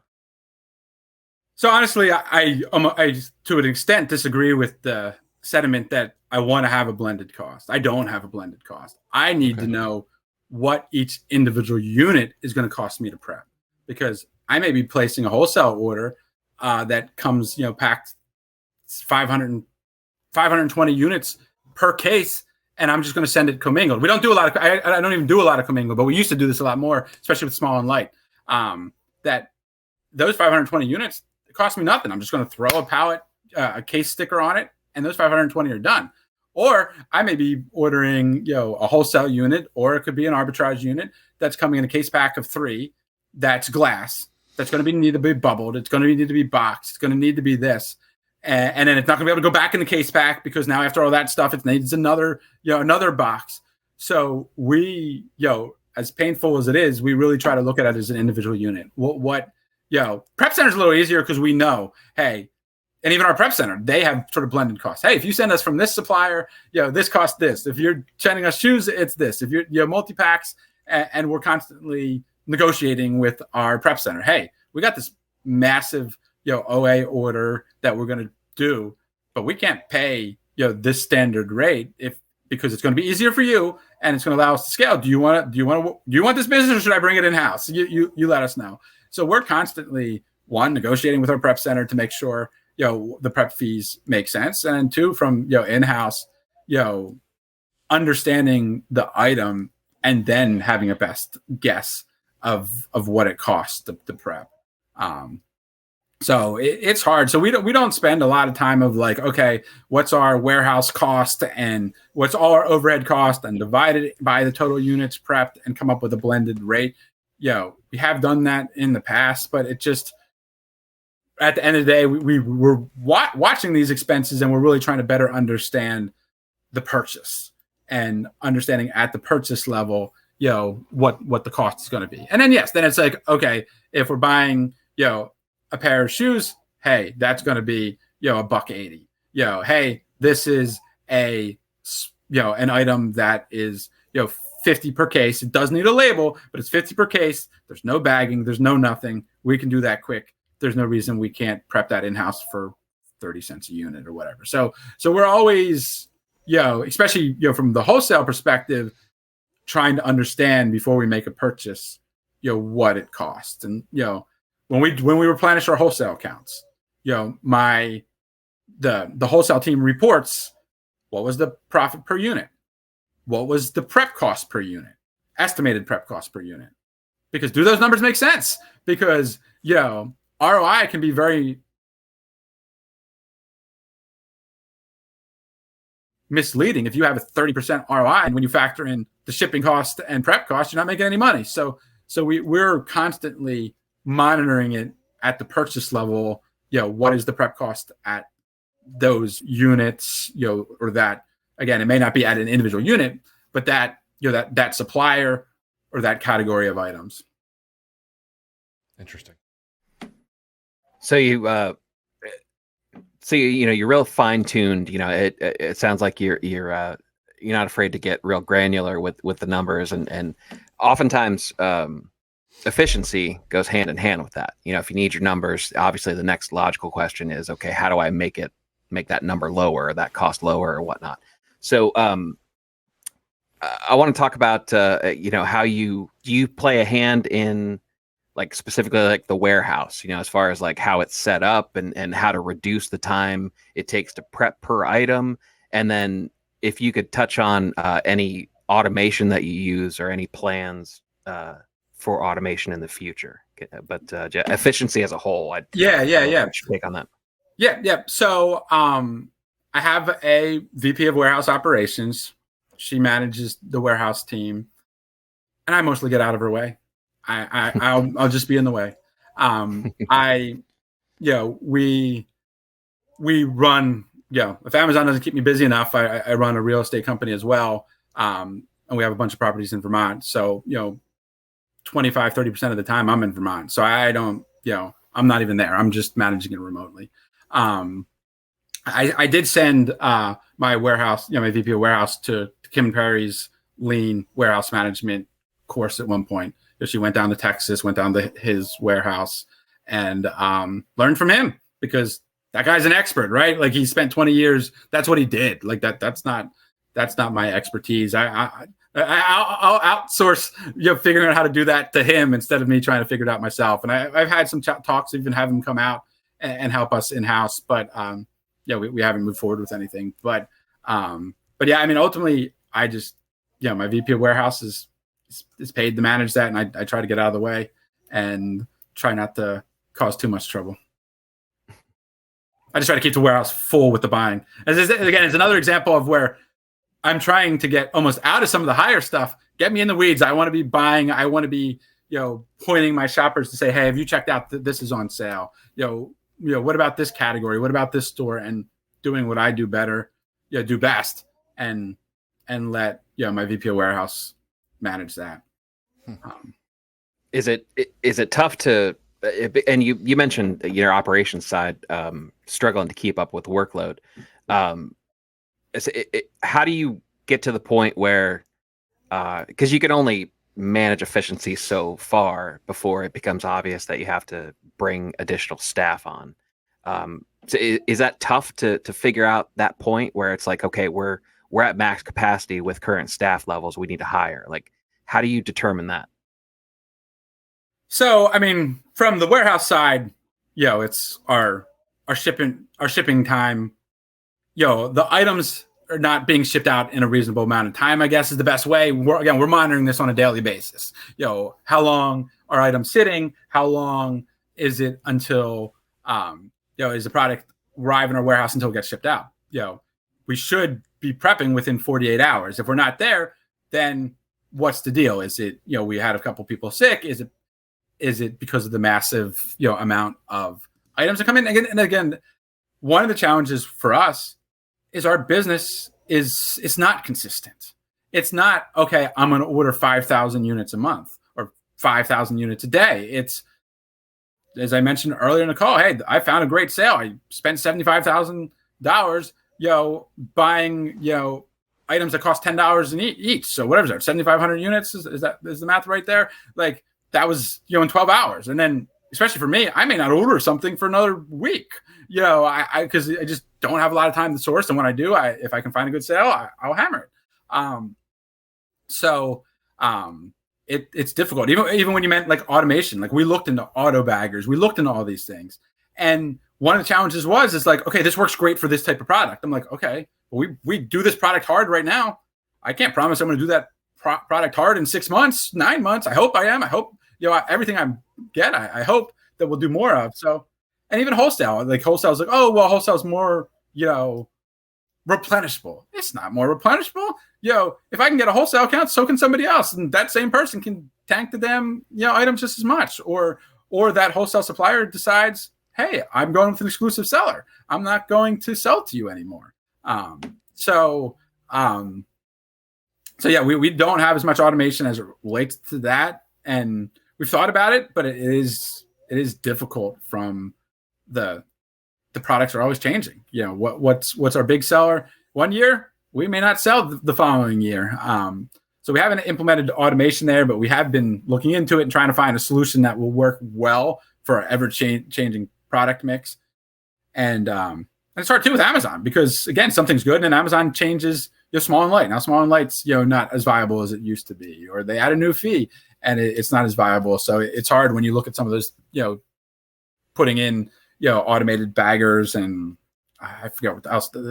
There's another name for them, and I forget. They were like, it was a $50,000 investment. I'm like, I'm not sure that's going to work best for us, so we haven't implemented it. The ops side's a little more difficult because with the warehouse, hey, we're busy. We got two options. We call the staffing agency. We can have somebody here the next day. Or we shift stuff that typically would go to the warehouse to a prep center.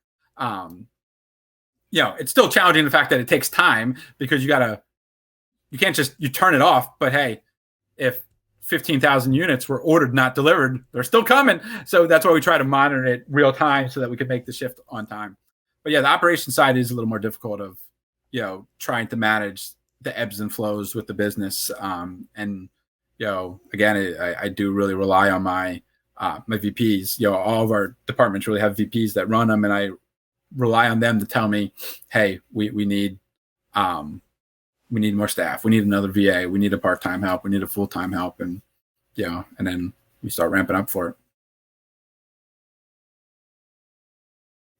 I'm really curious, and I'm sure a lot of people are going to be, is at the level that you're at, and the fact that you have, up until maybe a year or two ago, you were doubling every year.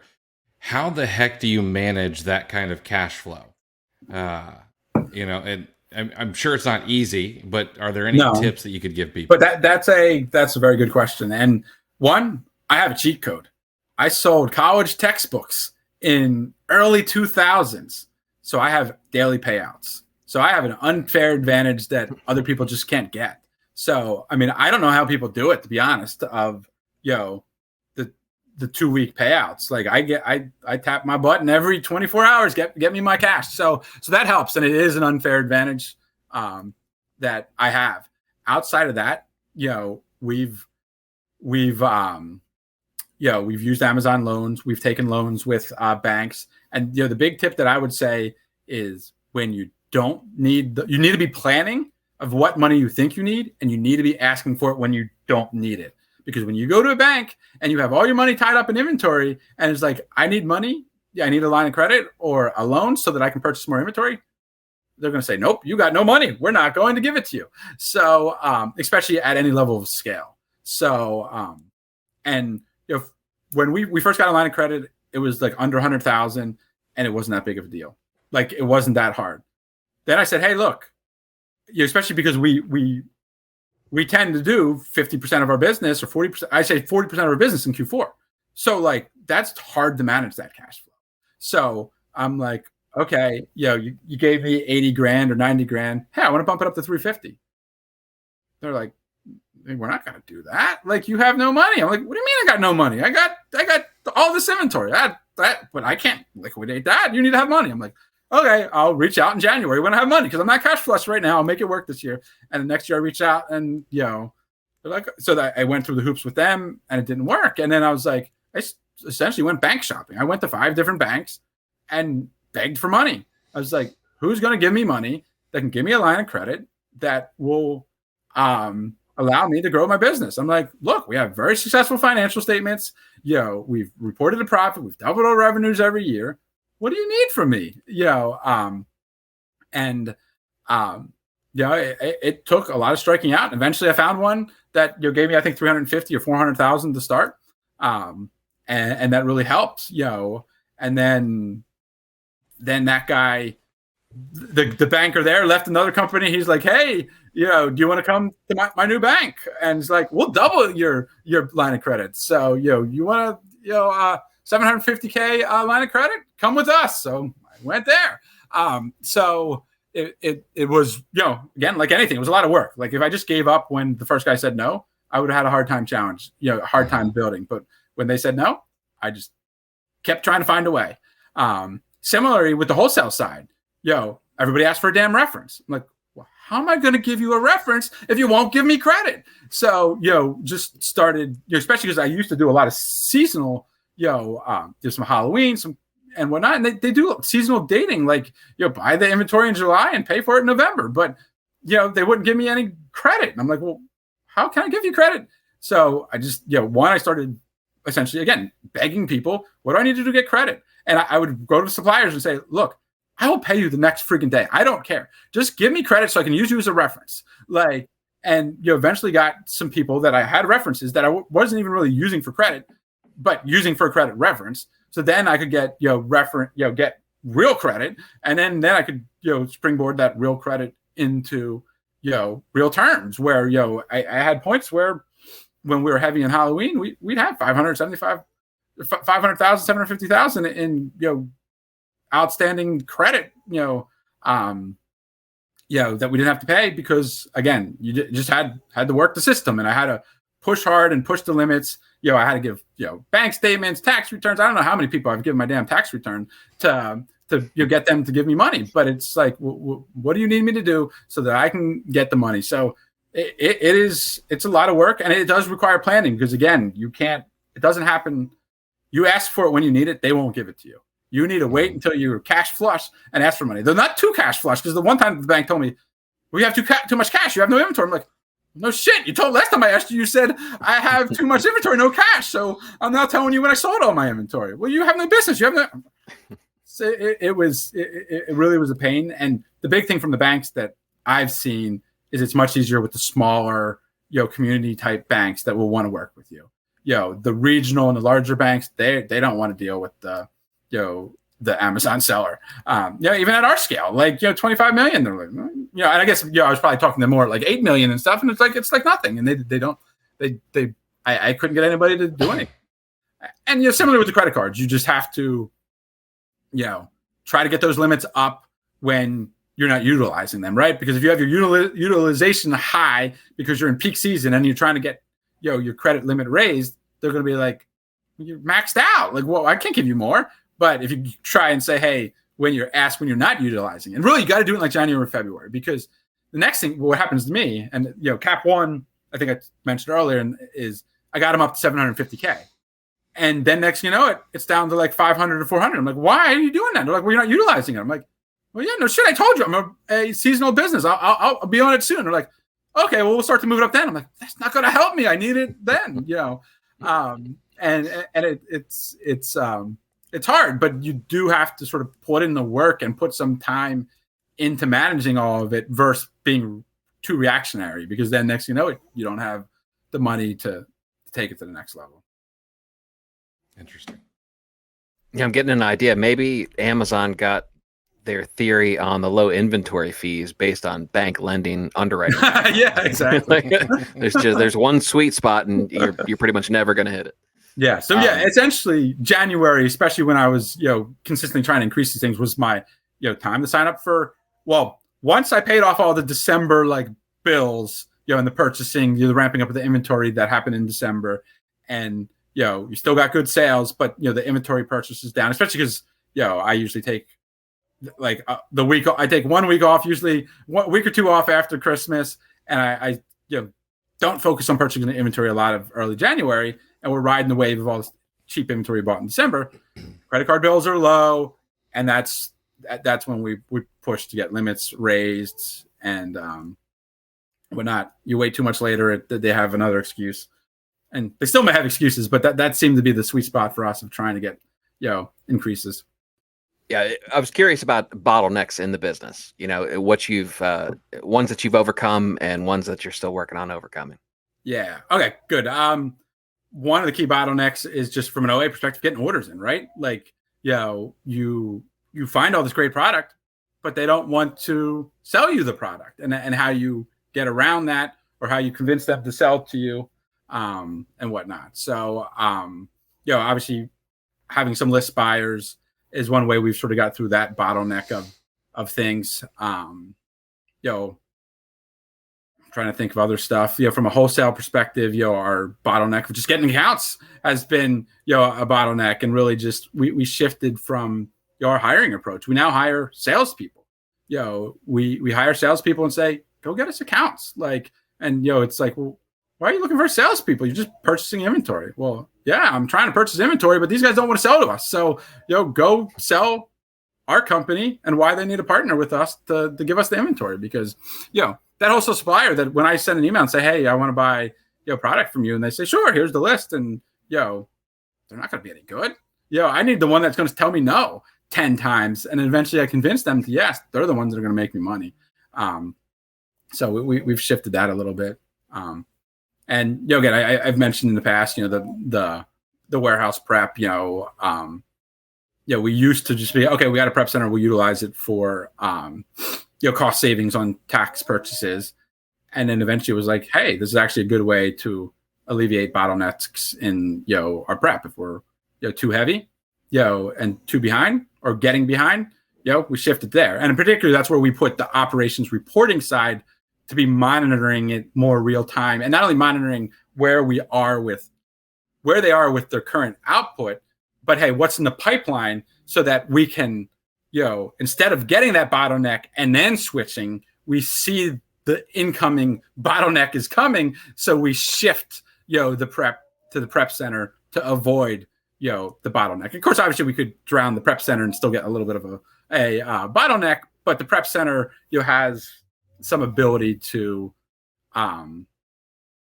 handle our additional load that, it allows, to try to avoid some of the bottlenecks.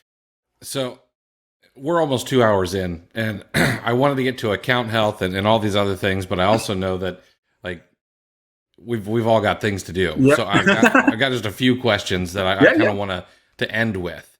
Yeah. You've talked a little bit about bringing people on from, who had their own Amazon businesses and didn't want to deal with, the shit that Amazon throws at us anymore. And so I'm the way that you found those people, of course, is through networking. So what has worked for you in networking with other sellers? Yeah, I mean, that's one of the key things that I don't even really think about with networking. But my VP of operations was somebody that, was in a Facebook group that was sort of like looking for what to do after Amazon, because, she was moving out of Amazon. And I was like, well, God, I need somebody to, I didn't even know what I needed. I just knew I couldn't scale with me handling all the back end. All that, as I call, spreadsheet wizardry used to be me. And, I thought I was pretty good at it, but it just took up so much time to manage. So I, found her, and, I talked to her, and she was, she's a spreadsheet geek too. She's not offended if I call her that. And, she embraces that. So I brought her in. She runs, she started as a manager. She's now our VP. And, that was a key aspect of it. But yeah, I mean, I network all the time. We have, different masterminds where we work together and share, either share products, share strategies. It definitely can, open a lot of doors of, talking to other sellers that are going through some of the same pain points that you are, and figuring out workarounds. And, even again, like, as I said, like, one of the bottlenecks is getting orders in, hey, how are you doing? Or what are you doing? Have you found any way to get this in? Because, sometimes, the store is rejecting you, not because they're not reseller friendly, but because they have, online fraud protection tight. And that all you're going to do is talk to the right person in that, retail store to get your account cleared up. And then you can go buck wild buying as much inventory as you want, because they want your business. But if you don't talk to people and you're just assuming that they don't want your business because they're blocking your accounts, you're cutting off a source that might end up being one of your better sources, because people avoid it because they think they're not reseller friendly. And really, they are reseller friendly. They just have systems in place to prevent fraud. So, it's definitely been something since the beginning that has been, a catalyst in our growth, is having conversations with other people and, working together to figure out how to make this thing work. Awesome. Jeff, you're pretty relatable, like, I don't know whether I expect it. I'm not picking up a lot of ego, or like, you feel like one of us, like it's been a very, I am just one of you. yeah. I mean, and that kind of leads into my question, because I think a lot of people tuning in when they heard in advance that we were having a $25 million seller on, I think a lot of our audience is going to assume that you've reached the promised land. You've hit, you figured it out. You've got everything's, just gravy at this point, right? And so I wanted to ask you specifically, like, what are things that you're trying to improve on, and what weaknesses have you identified in your business, and what are you doing to solve those? Yeah. I mean, one of the things that we're focusing on, I guess it's a weakness, but is the wholesale side, right? Like we want to expand our business in the wholesale side. So, we're definitely putting some more resources into that and trying to grow that. So that's been a weakness for us. As I said, our focus was so heavy OA. Let's diversify. Again, not trying to do away with the OA, not trying to minimize the OA. Let's keep the OA at a nice high level, but let's add to expand, the wholesale. So that's definitely one of the, again, I don't know if the right word is weakness, but definitely something we're trying to expand on. And again, we're always trying to, improve and figure out, what's the best way to manage what we're doing. The death pile is definitely something that we could be better at. How do we, get that stuff on eBay? And we've been, we hired somebody in, it was September, got them working on it, didn't work out. We had to let them go. We brought somebody else on, just trying to figure out the best way to manage that, because there's a lot of money there, right? To, sit in those death piles, and trying to offload them. So, we're always looking at what are our weaknesses and how we can improve it.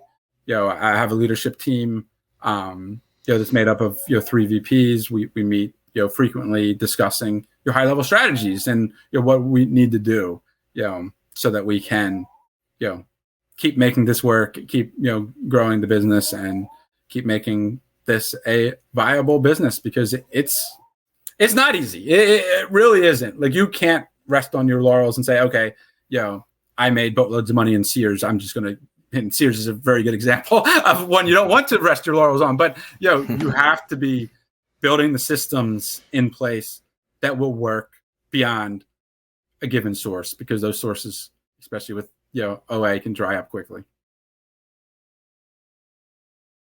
I'm always curious, because I know that, after this, there's probably gonna be a lot of people who are like, oh man, this is a guy that I really want to look up to. I want to, learn more from, things like that.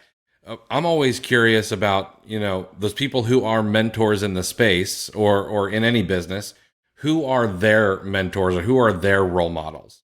And so do you have any, either mentors in the space or role models even outside of the Amazon space, that you look up to for advice or things that they put out, things like that? So I would say when I started, I was trying to learn, and I had a lot of different people that, I may have looked up to. And I remember one of the first things I saw when I would go back to, seeing like the travel blogs, and the travel blogs somehow took me to, then took me to Amazon blogs. And one of the first people I saw was Ryan Grant. And, he used to disclose, his sales, and he had sold, $100,000, I think, in December. And I was like, oh my God, that's insane. How are you doing that? Just, especially because I think he was a big, like, target guy, like he was retail arbitrage, and like, how did you scale that? So, I had some conversations with him. I almost signed up for one of his mentoring programs, and, it was just, oh my God, that's crazy. And then eventually, grew, and I'm like, 100,000 in, a month is, it took years, but, we got to a point that, hey, that's not, a big deal. And then, I remember Harvey Specter once posting, I think he did 1.5 million in December.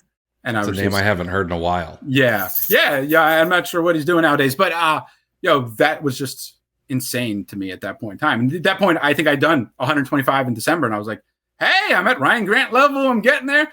And then boom, here comes him dropping 1.5, and Goose was, I don't know, 1.2 or one, like these guys doing 1 million months. And I was like, holy cow, like this is possible. These guys are doing it. Like, why not me? What do I need to do? And, I chatted with these guys here and there, but I didn't necessarily get anything from them outside of me. I'm so very competitive person, and I'm motivated to say, how do I get there? And then really, it's not necessarily that it's more of just peers and networking with people that, I talk to that help me more than at this point, like any role models or anything, again, those guys were just good targets of like, I got to do that. Like, how do I get there? What do I need to do? What is this guy doing different than me? Like, why am I doing 125 and he's doing, 1.5? And one of them, I think at that point I had a day job, so that could have been part of it, but still like, what can you do and how do you get there? So that was, I think that's the big thing for me is I always, I don't mind. I like the sales screenshots because I like that as the motivation of seeing what is possible and pushing me. And that was definitely a big driver in the early part of it for me. So you mentioned falling asleep in your garage, when you first decided to outsource the prep center. And then you also mentioned some significant leaps in sales growth from year over year. So I'm curious. I want to talk about like work-life balance. How did you know? When do you know when to turn it off? And how do you define what done looks like?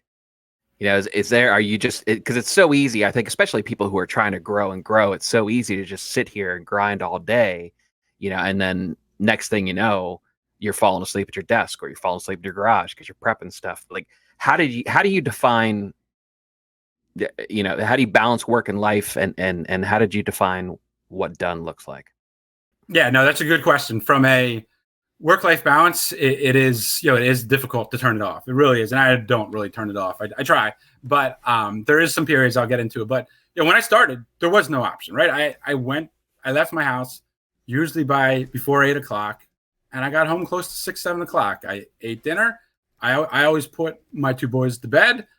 And then once I finally got them to bed at like 9 o'clock, I would go into my garage, and that's when I'd start working. And I had to be up at 6:30 to go to my job. So I had no other option. I just worked until I fell asleep, or, I'd fall asleep in the garage, or my kid would wake up because, he wanted to be fed or wanted to be held, and I'd go in with him, and then I'd fall asleep in his room. But those first couple of years, I was not sleeping in, my bed very often because there was no other option. If I wanted to make this work, I had to put in, the work.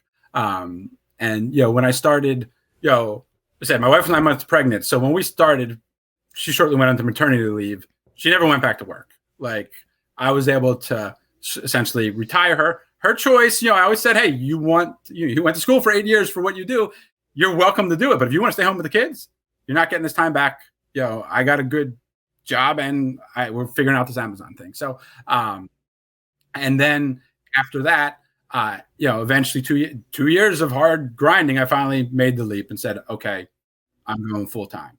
So then I could try to get a little better work-life balance. Part of when I hired the leadership team was, or not hired, but promoted and created this leadership team that I've spoken about in the past was, hey, I need to have a better work-life balance. I want to spend more time with my kids. Hey, that was one of the pitches to the wife of why we're doing this was, hey, I can have more time with the kids. And hey, you're working all the time. You're connected all the time. Let's put this more on you guys, give you guys increase in compensation, more responsibility, and scale me down a little bit. So, but I'm just bad. Like, I just can't, like, in 2020, I started a real estate business. And then, I don't know. I guess I'm not good with free time, and I just, always have to do something. But, so the one thing that I've done that I think has helped me is, sports and my kids are like the big escape for us. So, I got 2 young kids. They're 8 and 10. Our real estate business, we have a bunch of properties in Vermont, and after Q4, we move up to Vermont. We have a house that's on the mountain. We ski every single day. We pull the kids out of public school and we ski every day. I think I did 1.2 million vertical feet. Me and the three boys, we hit all the trails on our home mountain. They're in programs on the weekend. We're on programs on the weekend. My kids actually have a YouTube channel doing all the crazy tricks and stuff that they do on there. And that's sort of my escape to an extent. What it means is every day I get up at 5 o'clock and I work from 5 a.m. to 8 a.m. So then I can be on the mountain until 1 o'clock. Then I get home and I work from 1 to 9 o'clock. And with the breaks for lunch and whatever. And again, breaks for the stuff for the family. But at the end of the day, this doesn't go away. I quit my day job to work much more hours, but under my own. I would never have been able to do this my day job, right? Ski in the middle of the day. But because of the business and the flexibility that has, we live on the mountain in the winter. And then we do the same thing in the summer with mountain biking, mountain biking season. My kids are hardcore into downhill mountain biking. We take the ski lift up and then we go down there. It starts to get a little bit busier season, and I don't get out as much with the mountain biking. And in particular, my kids do mountain biking camp. So it's not me hanging out with my kids during the day, since they're at some camp with a bunch of crazy college kids, showing them how to do crazy tricks on the, at the bike park. So, so that one I still work a bunch. But yeah, I mean, ultimately, I get up 5 a.m., 50 weeks a year, 7 days a week, and start work. And, I still am the one that usually puts my kids to bed unless I have a meeting at night. And I bring my laptop in there and, say go to bed, and I work with them, there. When we're not at the mountain, my kids play 3 different sports. I coach all of the sports, and I'm, very actively involved with them. And I really try to minimize the working hours so that I can be present with, the kids and the wife and the family. And, when I used to be the night guy, stay up late and whatnot. But then I realized, hey, that really cuts off the time with me and the wife. So I was not a morning person, but I'm like, if I get up at 5 and I work, she's going to be snoring away. But if I put the kids to bed and then go work, when do I hang out with her? So that's where I've shifted the morning, and I really like that better. And it's so quiet. So I get up, and between 5 and 7, I get more done than I do the rest of the day. And that's the best way that I've figured out how to manage it all. You still have some semblance of a work-life balance. And when I go on the slopes, that's where I really try to disconnect and minimize, the distractions. But of course I got my cell phone, and, it tends to blow up with questions and stuff, but I do my best to try to disconnect and enjoy the family time on the mountain. It's really sort of our family's happy place. Awesome. So we really should probably wrap up, but I know that people are going to want to follow you. They're going to want to learn more about you and things like that. So where is the best place for people to find you? Are you on Twitter? Are you on Facebook? Do you have a Discord? Where can I send people to kind of learn what you do? So, I mean, I'm not a big social media guy. I did recently sign up for Twitter and Instagram. I'm not sure I've actually posted any. I think I did something on Twitter the other day. But Instagram, I don't know. Actually, I did post some, not Amazon related. I posted some mountain biking and skiing pictures, I believe, or videos from that. But yeah, so Jeff Sends It is the Instagram / Twitter handle, I believe is the right word to call it. Little play on words with my sports and Amazon. And I do have recently started YouTube channel / Discord, which is under FBA Basecamp. Perfect.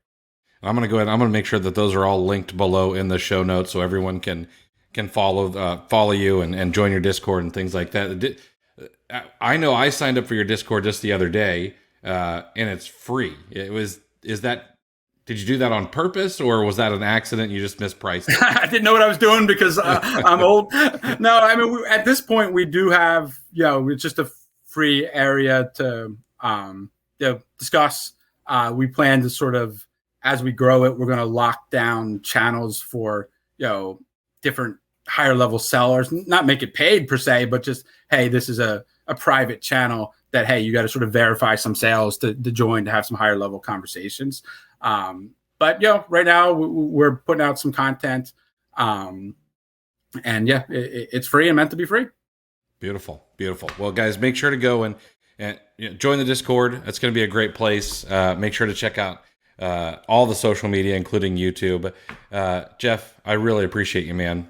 We always try to wrap up each podcast with a quote, and I don't know.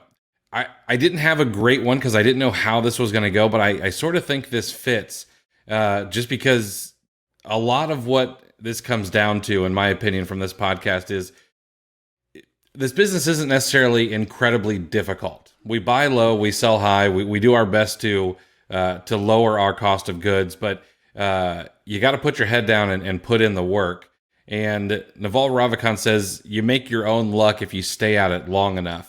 I don't know if you're a fan of Naval, but I'm a huge fan of Naval. He's got a bunch of great quotes, and his Twitter thread, now that you're on Twitter, about how to get rich is absolutely fantastic. Yeah, no, I have to check it out. And yeah, I mean, sometimes, and my wife has dealt this more with some of the, when she was in a job of getting some of that, like, must be lucky. I'm like, yes, it's lucky that I slept in the garage for 2 years so that I could get my own luck. But yeah, it's I like that quote.